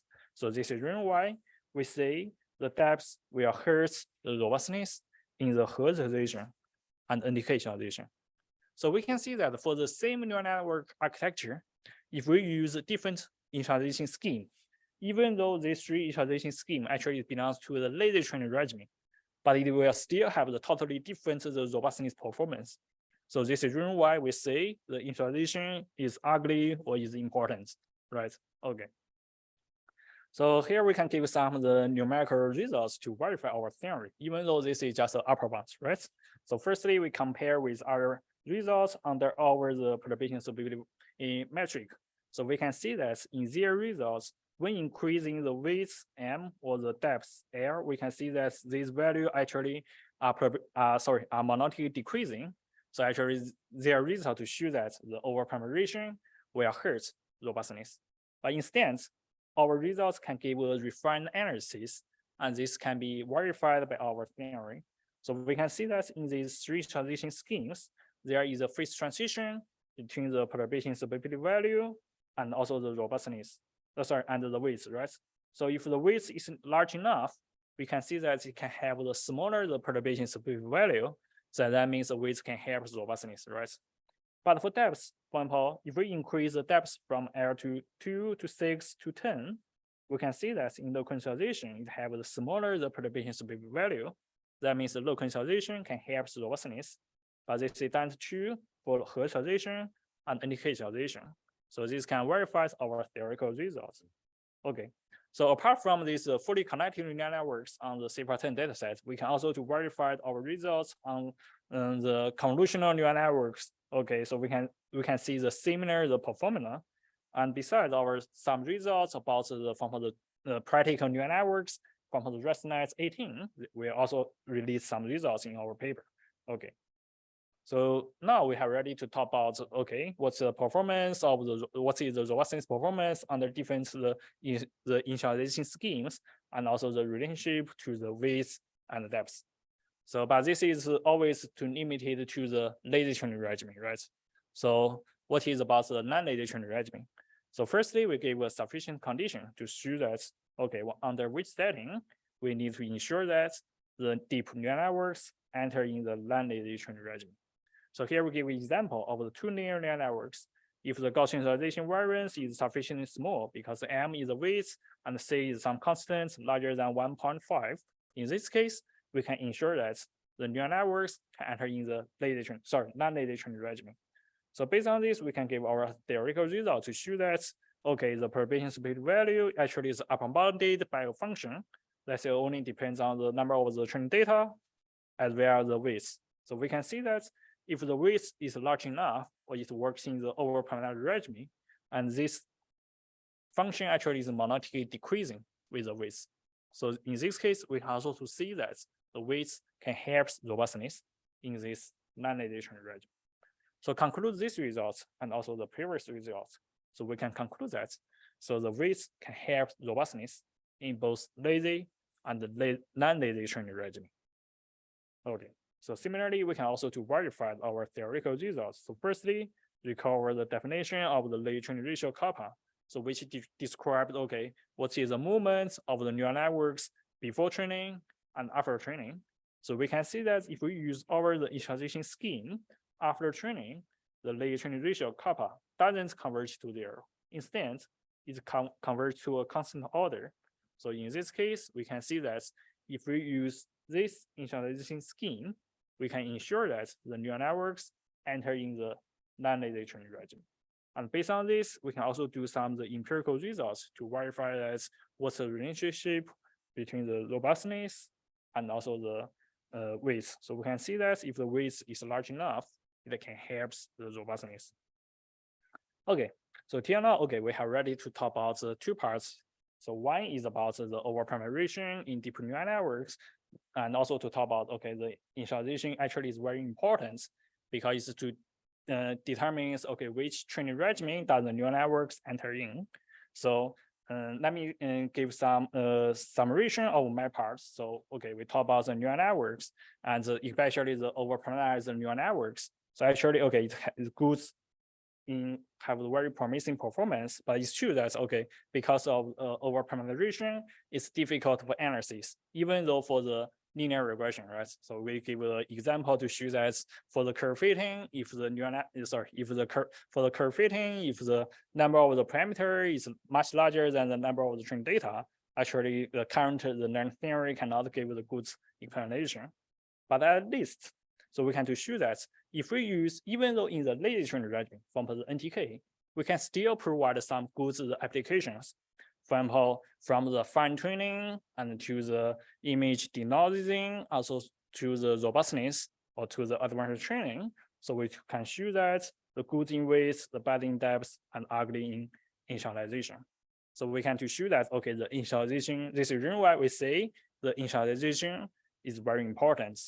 So till now, okay, all of our results, okay, from how to understand the robustness, actually most of the results actually are based on the lazy training regimen. So we use NTK, we use other deep learning theory results, but we believe that in the future, a lot of results from the deep learning theory from in the non-lazy training regimen maybe will be also interesting or will be also possible, can guide us to design some efficient algorithms or some new task in the computer vision applications.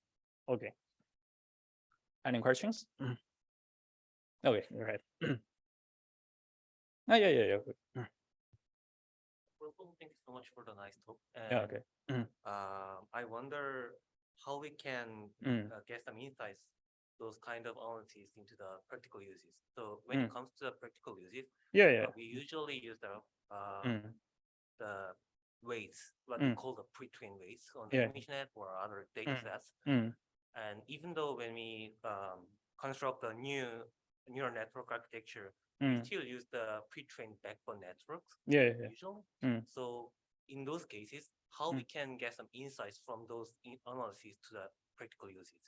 Because many of the analyses that you explained are those highly depends on the initialization methods, which means that maybe it is not that straightforward to apply the analysis on the pre-trained weights. So I just wonder how we can get some insights from that. So I can understand your question is about how does the initialization, or from which initialization is important for practical uses. Or how we can apply the analysis to the practical practical uses with the pre-trained weights. Oh yeah. And we will see. I will mention this right after. Yeah. So because this part is normally is based on the mathematical foundations of deep learning theory, and in the next part we have to talk about the specifics, the applications in computer vision. From what you can see, this is a new architecture search, and also maybe okay, okay, sorry, okay. Great. Sounds awesome. Yeah, I'm looking forward to that. Thank you so much. Okay. Okay, go ahead.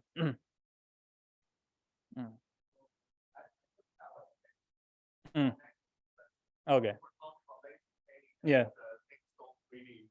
And then non-lazy as moving pretty far from the initial right? Yeah. So now what about if it's well, even all the non-lazy training is still going to converge in the end, right? So if you kind of start from a reasonably good starting point, then that should kind of also fall into the lazy training. Right? So I kind of feel like it's not very clear to me what's actually the difference. So there should be maybe a non-lazy phase and then a lazy phase pretty much for every optimization or every.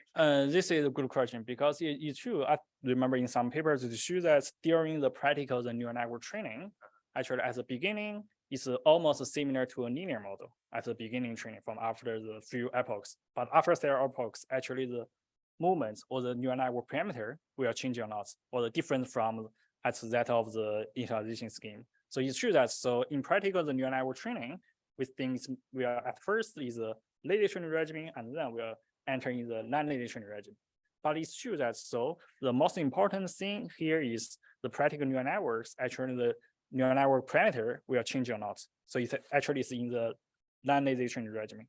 Otherwise, we can directly use from the kernel methods to describe the neural networks. But it's true that there are a lot of from the gap or the also the separation, right? Because if we use the neural networks, if we use the kernel methods to describe the neural networks, actually this dance matches the practical uses, right? So in your case, like lazy training really refers to like from a random Gaussian initialization. Yeah. That never really changed. Yeah, what is will change a bit. Really Yeah. And also this is not limited to the Gaussian initialization, but actually it's also from what can be validly used from if the weights are sampled from the -1 or +1, the initialization, this is also valid. Yeah. Cool. Thanks. Okay, you are welcome. Okay, go ahead. Okay. Oh.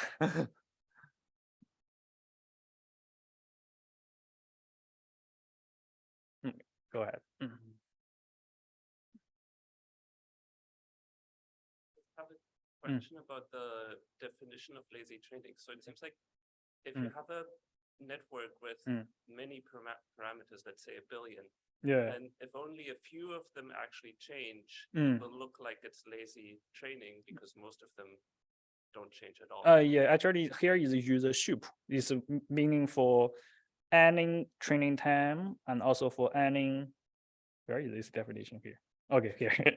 So you can see that this is for any training time and for any layer. So this is, you can regard this is for every layer.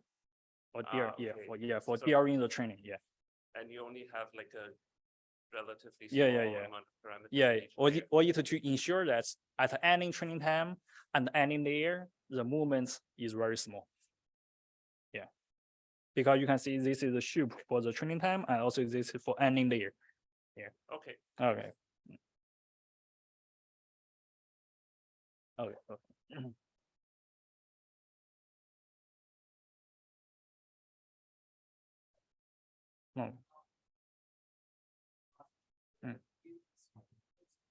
Do your results hold for other activations? Like everything you've been showing is for ReLU.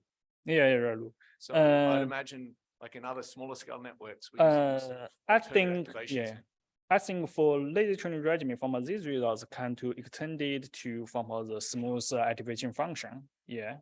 And I think normally because in theory we have to say that the ReLU is normally more difficult as the smooth activation function, right? From in optimization, if we involve with the non-smooth function, actually we have to significantly to decrease the convergence rate. So this is reason why actually we use to analysis to take the ReLU as a typical example, because I think, okay, this is more difficult. If we can handle this, actually our result can be relatively easier to extend to the general from the smooth activation function. Yeah. I guess like things like Siren and other activations, they have like higher Lipschitz constants, and so I'm wondering, is that true? Is like ReLU? ReLU is a 1 Lipschitz constant, right? Yeah. But for other is the activation function from the sigmoid or tantage, actually they always have the bounded the Lipschitz constants, right? Yeah. So I think there is no significant issue. Yeah. Okay. Any questions? Okay, so let's wait 5 minutes. Okay. Okay. Thank you, Fangui. So we are going to transition into the third part now, after a 5-minute break. I guess there was a break here, right? Somewhere. Yes, so let's make a 5-minute break and then we will transition in the last part, which will be direct applications to computer, to computer vision. Some of your questions were already alluding to this. For instance, the last question on different activation functions is literally the first slides, building a unified framework with other activation functions and existence or no existence of skip connections, and how you can use NTK to get generalization bounds and useful properties for neural architecture search then. So yes, we will be starting I see the time here is 11:15. So 11:20. I also would like to mention that we have a practical part where we'll do some collab to do some exercises. Like, so some empirical stuff we will also have.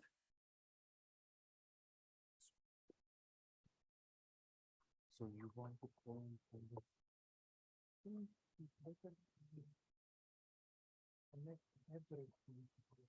since I don't need the iPad. You don't need to write it. Let me stop there.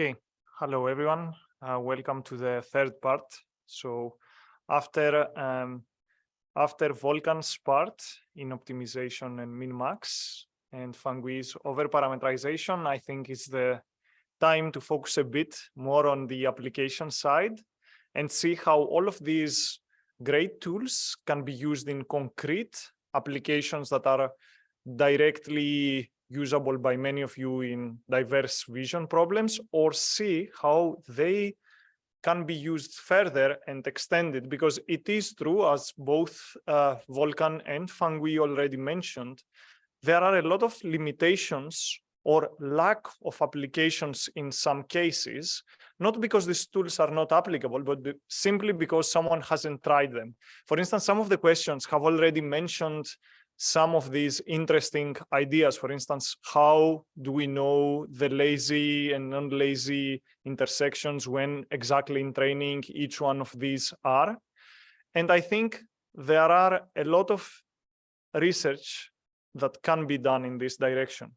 So we will present few concrete applications, with the first one being neural architecture search. Neural architecture search is a topic that has been popular for the last few years in vision and machine learning or adjacent applications. Why is this important? Because as we know, ResNet, self-attention, DenseNet, and a number of other architectures have been very important for obtaining additional performance in image recognition and beyond, right? And as such, the performance of the architecture itself has been considered quite important. And one question is, how can we optimize this architecture? One way, as Volkan was saying, is gradient descent of or graduate student descent. But there are better ways to do this. And there are other implicit bias and inductive biases that we can include in the architectures. And as such, people have been trying to move beyond manually designed architectures to automatically designed architectures, right? And we can define a process for this. There have been a number of influential papers on this domain, but most of them have been directly on the empirical front. So one question that we have been asking for a while is, how do these architectures generalize? Do they have the same properties as ResNet that has been well studied in its generalization and beyond?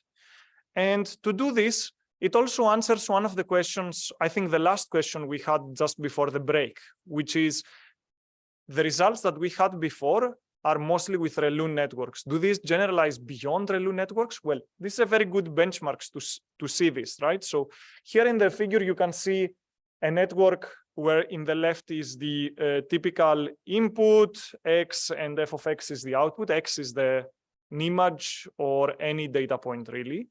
And we want to design a network that has learnable weights wi, activation function sigma I, where ideally these can be different per layer. And then there are the alpha I connections, which are binary variables, right? 0 or 1, which indicates whether we have a skip connection in that layer or not, right? So given this architecture, this is something that we could do search over, right? What do we search over concretely? Well, one is whether we have a skip connection or not. And the other one is directly the activation function. Why ReLU? Why not leaky ReLU or GeLU or sigmoid or any other activation function, right? So we could run architecture search in those two presence of skip connection and activation function search. So in the work that was published a few months ago, there was this unified architecture that you can see on the screen, where we run an a unified architecture, and we perform the activation function and skip connection search. And using directly the tools of NTK that Fangui mentioned, we were able to analyze and obtain the minimum eigenvalue, and through it, an upper bound to the generalization error. So we could determine the expression that you can see here with high probability, similarly to what Fangui was saying during his part. And of course, I have skipped a lot of terms in here that you can find precisely in the paper, but the main point is, which was the question before, there are a lot of similarities in the generalization error, even with other activation functions. And there are also some subtle differences. What are those? Well, it turns out from this analysis that you can obtain a lot of usable insights. What are these insights? Well, it turns out that the activation functions determine directly some constants beta 1, beta 2, and beta 3. And then the minimum eigenvalue that Fangui was saying is an important concept in NTK, has this relationship that you can see here. And if you observe this relationship very closely, you will see that beta 3 is the only one that is influencing the minimum value of the lower bound of the minimum eigenvalue, right? And since we want to maximize this minimum eigenvalue, one thing that we can do is try to maximize this beta 3. And through this analysis, we were able to understand better why ReLU and leaky ReLU, that you can see directly the beta 3 values here, tend to perform somewhat better in practice. Because other activation functions, at least from the 5 that you can see in the screen that we analyzed, they had smaller beta 3 values, right? So when you propagate this to a deeper and deeper network, this ReLU and leaky ReLU tend to perform better. And what you can see on the screen on the right, on this matrix, is empirical verification of this, right? So we directly optimized this joint search that I defined before, and we obtained some results that show how ReLU and leaky ReLU are indeed performing better and selected by the search procedure. Of course, this was done in an MLP, not a more practical CNN. And how to extend this to CNN is, to my knowledge at least, yet an open question. Nevertheless, there are some very useful insights that we could obtain from this analysis. For instance, the depth L and the skip connections are quite important and significantly affect the bounds that we obtain. Also, something that, at least for me, was non-trivial in the beginning as someone that has trained many networks is that the first activation function, sigma 1, is more important than the rest activation functions. So you can see there are some very concrete insights that you can obtain even under the restrictive assumptions of NTK and the lazy regime. And some of them do extend into practical applications.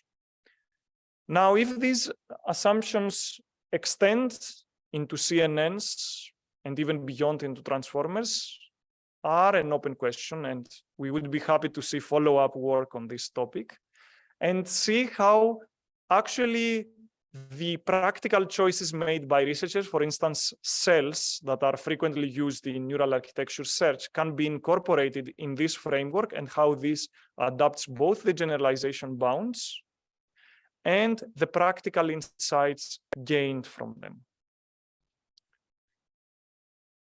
What can we additionally gain from this NTK analysis beyond the generalization bounds? Well, for those of you that might have experience with neural architecture search or have read reviewed papers on this, you know neural architecture search is very costly. Literally, Google has been using thousands of GPUs in the first few papers to obtain some better architectures. Over the years, this has improved, and nowadays neural architecture search is something that can be done in relatively few GPUs, but still it is a very costly procedure because, as Volkan was saying, these min-max problems are not very trivial to solve, or even the min-min that we have here. And as such, this theoretical analysis with NTK enabled us to provide an algorithm that we didn't need to solve this min-min, but we were able to sample the architectures and use the minimum eigenvalue, so the NTK, to rank the architectures and directly select some of the good architectures. There is already work on that direction. This is not the only paper supporting this, that you can, without training, without solving this min-min, you could obtain some smart way to rank the architectures and keep the highest ranking ones and then train those fully. This is called train-free neural architecture search. And here you can see the algorithm that is directly taking advantage of this, where there are very few critical steps, right? So we iterate as many times as we want. We randomly select some architectures from the search space that is predefined. And then this is where NTK is the critical part, that we can rank the architecture based on their minimum eigenvalue. And then we simply just keep the highest rank architecture that we want. So this was the first application where NTK has, in my opinion, been one of the most fit applications into vision domains. And this performs very well, or even better than many other neural architecture search applications. And moving from neural architecture search to increasingly more diverse applications, where the first one is extrapolation. One of the core interests for years in vision is how do we perform, or how do we ensure the networks perform well in the out-of-distribution regime, right? In the extrapolation regime. It turns out there are many different sub-communities looking into this problem. For instance, domain adaptation and domain generalization are some tasks that have found home in the vision community, but there are a lot of other ways to define the problem, and extrapolation is one of the ways to look at it. And there was a very influential paper in ICLR 2021 that basically argued, using the NTK, that ReLU networks do not generalize well in the out-of-distribution regime, right? In the extrapolation regime. The precise statement is that ReLU networks linearize outside of their training regime.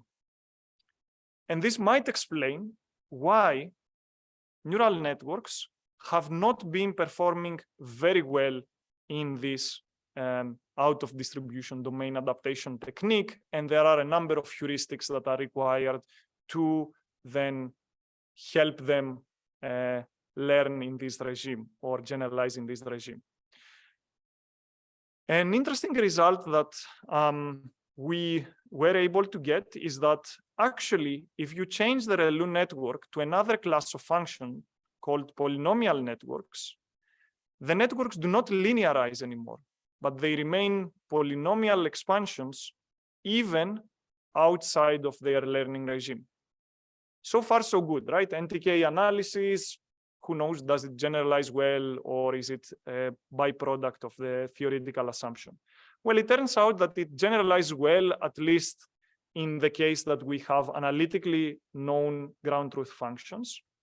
So we have the pairs A, B, and CD that depict some two underlying functions. In AB, you have a polynomial underlying function, and CD, it is a cosine underlying function. In the blue regime, it's the in-distribution learning, right? So this part is seen during the training. And you see that both A and B fit very well the in-distribution part. CD, also the blue part, is the in-distribution regime. And again, both cases do learn very well. But the critical difference is that in B and D, that it is the neural network, you see in the extrapolation regime, which is depicted in red, that it linearizes, right? It directly extrapolates quite badly, I would say, at least when you follow the condition of this paper. On the contrary, when you follow this work with polynomials, you can get sometimes better extrapolation. And of course, is this weird? No, this is not unexpected, right? Here, the underlying function is a polynomial. So of course it can fit a polynomial. This is not surprising.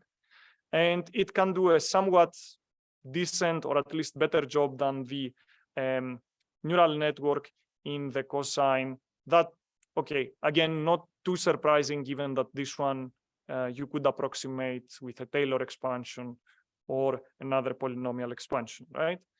But the point here is that actually the fit of the NTK theory directly into predicting the result is not something that can't be useful. It can be useful, right? Here we could directly say and predict what is happening, and it seems to happen in practice when you train with this with SGD. And the question is, does it generalize in real or more real world applications? Well, it does. Here, this task that you can see on the screen is visual addition of numbers, right? So we take directly two MNIST numbers and we try to add them together. This is a standard benchmark as far as I know in extrapolation. And the task here is that beyond adding some numbers, what we do evaluate is the unseen combinations, right? So there are some seen pairs and some unseen pairs. Unseen pairs means they are removed directly from the training set. So 1 + 9 is never seen during the training. So we train the network in the seen pairs and we evaluate in the unseen pairs. And it seems that there is a difference in the performance that could be explained using the NTK analysis that was performed. Of course, there are a lot of open questions again, and this is not the end of the discussion. On the contrary, I would say extrapolation is one of the very big topics, both in vision and beyond, that further tools and analysis is required. But you can see directly in the second application how NTK is moving from the concrete architecture ResNet or how many layers into a direct application that is very relevant to a couple of subcommunities, right? Moving from extrapolation to a very specific instance, which both Volkan and Fangui mentioned, which is adversarial perturbations. So we heard a lot about adversarial attacks, and this is how many people visualize adversarial attacks, that you have an original input image, then you apply some noise, and then you get a prediction that doesn't look very reasonable, right? The point here is that we do not know exactly what is included in this noise. Usually, this is as far as the related talks go, and then show some nice results, right?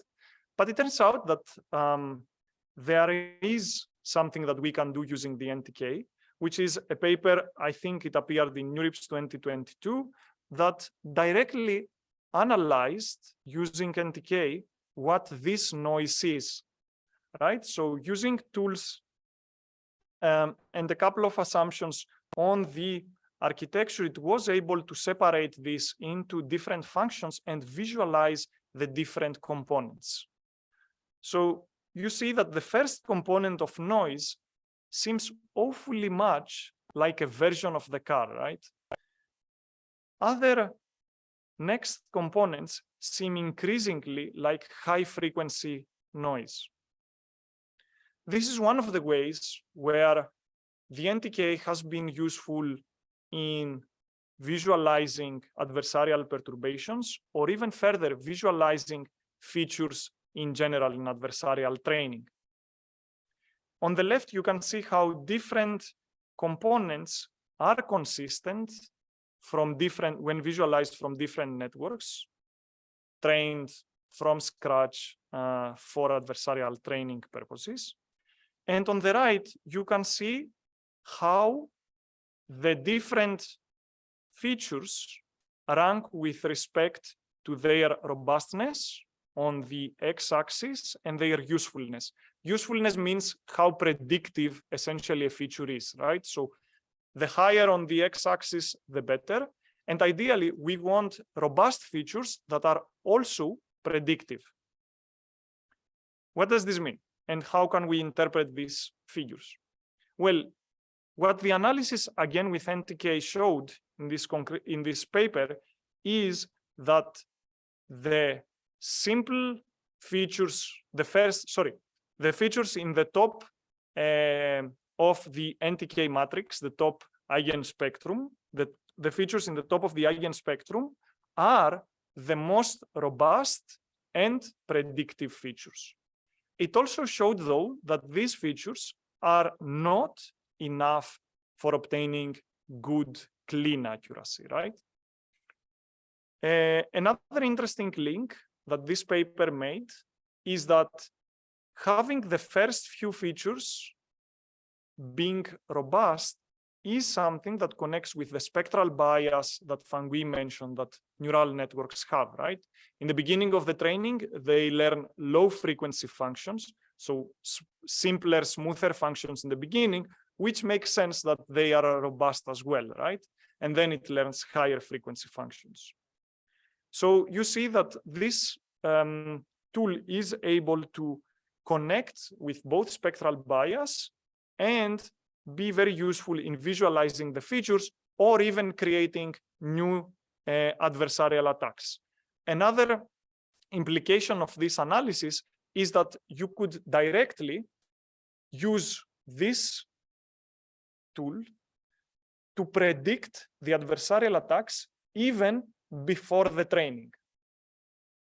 People spend hours doing training in with adversarial training that is very costly, and then try to predict the attacks when you could directly predict the attacks given the neural tangent kernel of your architecture. And in fact, in this paper, the authors are showing that there is a somewhat reasonable transfer between different architectures. Moving on into a topic that is quite popular, as far as I know, in Vision the last few years, which is implicit representations. So for those of you, so how many of you haven't heard of implicit representations, just out of curiosity? Okay, few, very interesting. So for those that haven't heard of implicit representations, the idea in implicit representations is the following. we have inputs in the XY plane, Cartesian coordinates, for example, and we want the output to be the RGB value or the pixel or voxel intensity. Why is this useful, you might ask? Well, it turns out in a lot of vision tasks that we want to have the XY as an input and the output to be directly the RGB value or the 3D regression, or here, for instance, in CT or I think it's MRI scan, or in graphics as well. So implicit representations, to my understanding, is something that enables us to go from the discrete representations of I am storing the XY value to a continuous representation, right? That I have a neural network that now represents my function, so I can query it for whatever I want. So in this very influential paper, what the authors did was to use directly the NTK analysis to explain why a simple MLP cannot solve very well the task unless we have some particular types of functions embedded there, which are known as positional encodings. In fact, in this paper, they're making the case that positional encodings are a special type of Fourier features.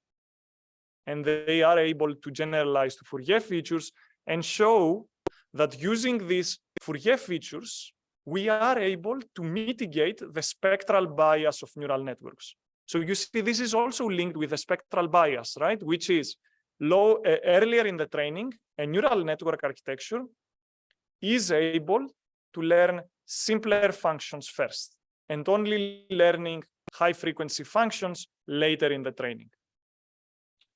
So what do they obtain with this? Well, I think you can tell the results when you are using the Fourier features are much more crisp, right? In the cases that are shown, at least in the respective paper. For instance, the MRI reconstruction, I think the first one is way too blurry to have any useful information, but here I think it could be useful for the tasks, for medical tasks. So you can see that this analysis was able to explain and predict a behavior that has been observed in vision and graphics for a few years. Yet another application, deep image prior. So deep image prior is related to the inverse problems that have a lot of application in imaging tasks. Inverse problems include, for instance, denoising, deblurring, super resolution, and so on and so forth. So typically the last few years, people are using models and large data sets to train a model to accept the image on the left and output the image on the right. This deep image prior did something that was different. Instead of taking a massive data set of images, it relied on a single image and did not require any training of the neural network in advance. It only required the noisy image as input. And there was a very big question of why it works and how it works. Several works have been trying to replicate this for concrete tasks, medical tasks, or explain this, or even do some architecture search to optimize this. But what I do like is that you could use NTK to explain and make links with older works in inverse problems. But let me explain briefly what DIP is before I explain how NTK is used. So DIP is sampling one image from Gaussian noise, let's say, and fixing it. This is the input to your network. Then you have a network, your favorite U network or any other architecture. And then in the output, you have this f of x function that you are trying to minimize the loss with your noisy image. And simply by training this, where I remind you, the input is randomly sampled but fixed, and you are simply changing the weights, it turns out that in a lot of cases, you can recover the image that you want, the denoised image, the sharp image. And why does this happen? Well, the authors here make a link with non-local filters, and in particular, one older technique named as tweezing, which was also new to me, but the way they do it is instructive of how NTK and these tools can be used for analyzing a bunch of different tasks in vision. So what they do is they originally formulate the exact objective of DIP and the exact objective of NTK, which was exactly the second part of the tutorial as Fangui explained. And then they observed that there is a direct link of the first order approximation of DIP with non-local filters. Through this, they were directly able to replace this U-net with the NTK gram matrix. And they directly used this instead of the costly procedure of training the DIP, which can take hours. And of course, you could say that these insights are critical for a constrained set of problems, but indeed, they do provide some explanation and some links that could have been non-trivial if the NTK was not used.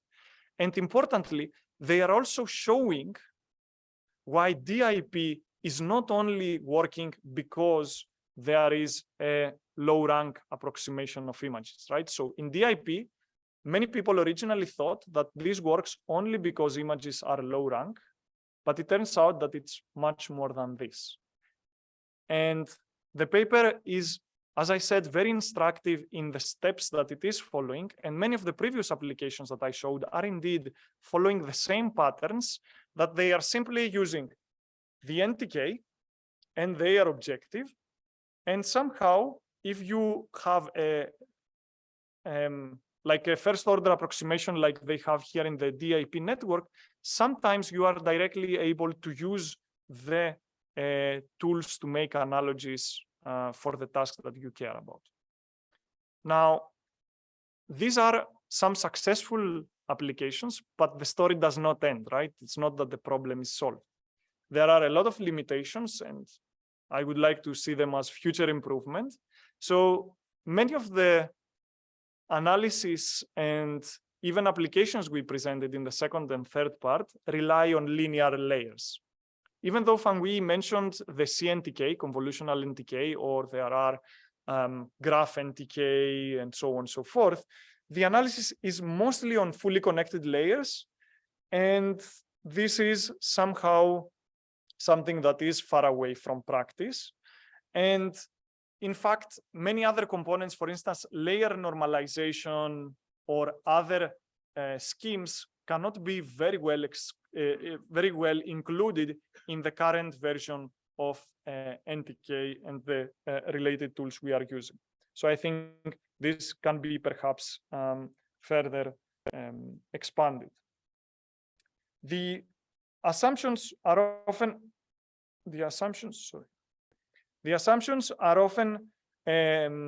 restrictive and have a lot of things that can be relaxed. For instance, Fangui mentioned that the width is large enough.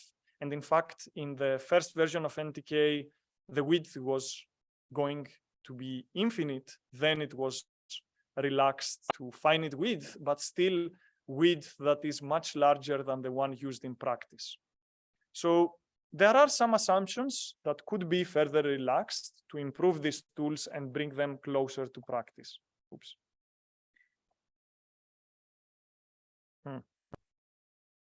Okay. The second big limitation, analysis of transformers. Well, there are some tools or some applications of NTK that already are trying to analyze the generalization of transformers, but there is one major roadblock at the moment at least, with self-attention, which is the softmax function that is creating a couple of problems in the NTK analysis. And there are also a lot of simplifying assumptions. For instance, the width of the layers, that is much larger again than what is used in VIT or self-attention blocks in NLP. And also there is a bit of lack of insights when we use NTK or, for instance, spectral bias of what is the separation between transformers and MLP.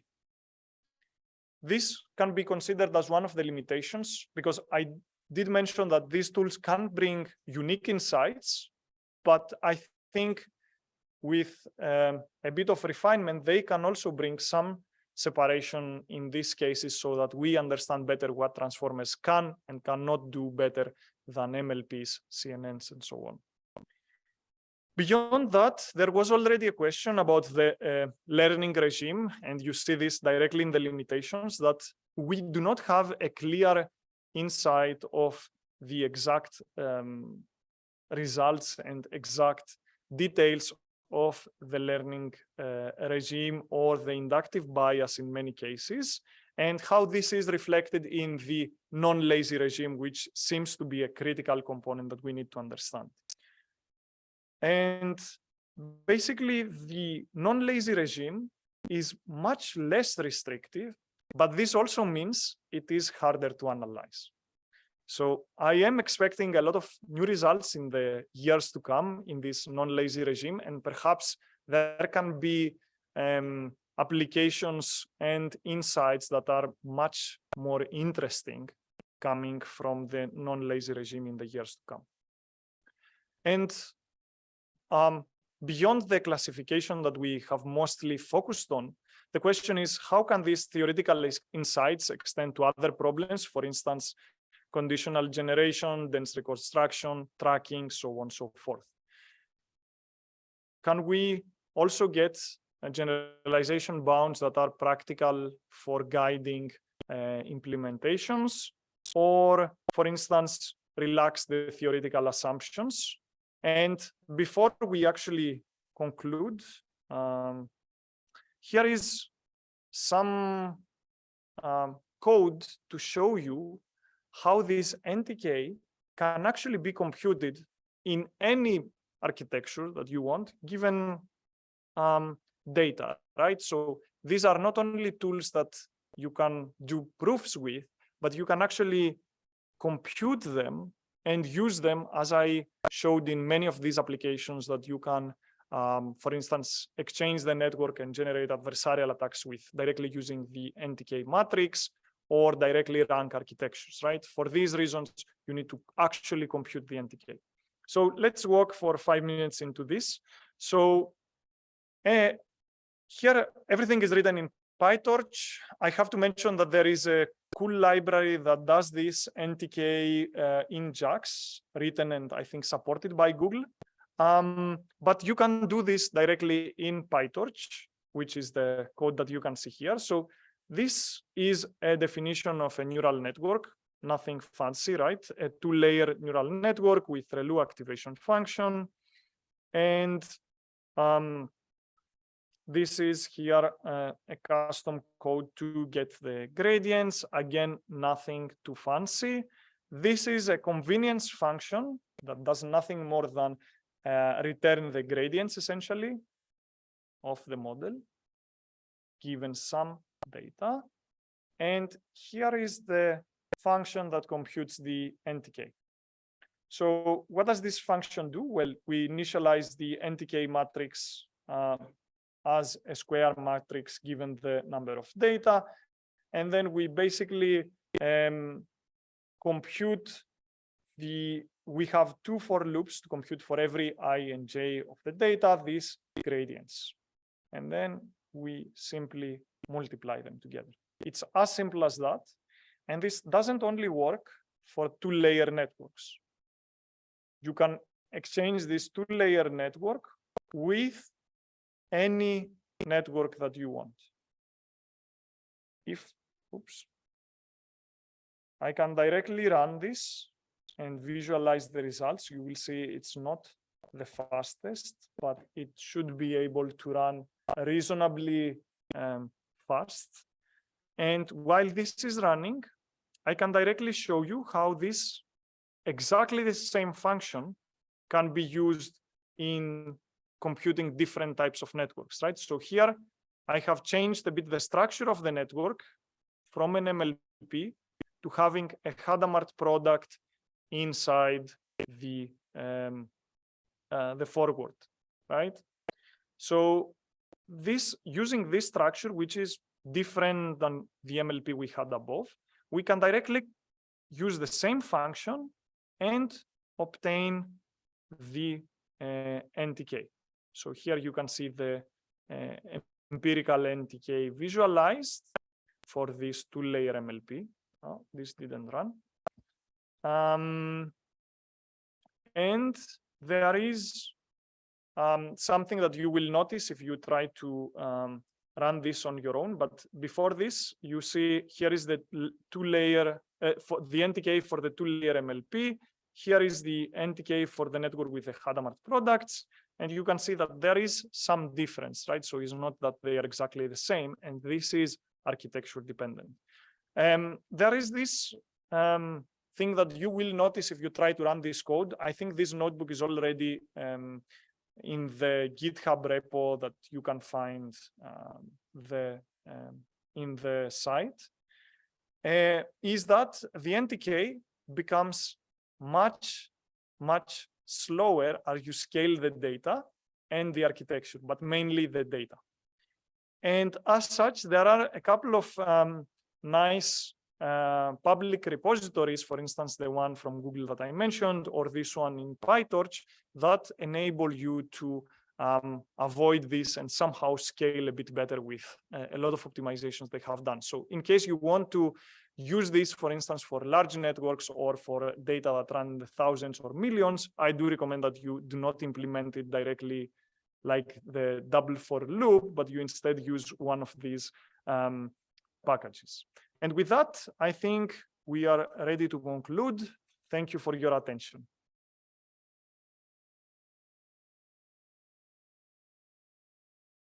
Are there any questions? Yes, can you walk please to the mic? It should be. It is in the same. So there is the site DL theory. Yes, there is a associated GitHub account, and it should be there. The code that I just showed. Any other questions? Okay. Thank you very much.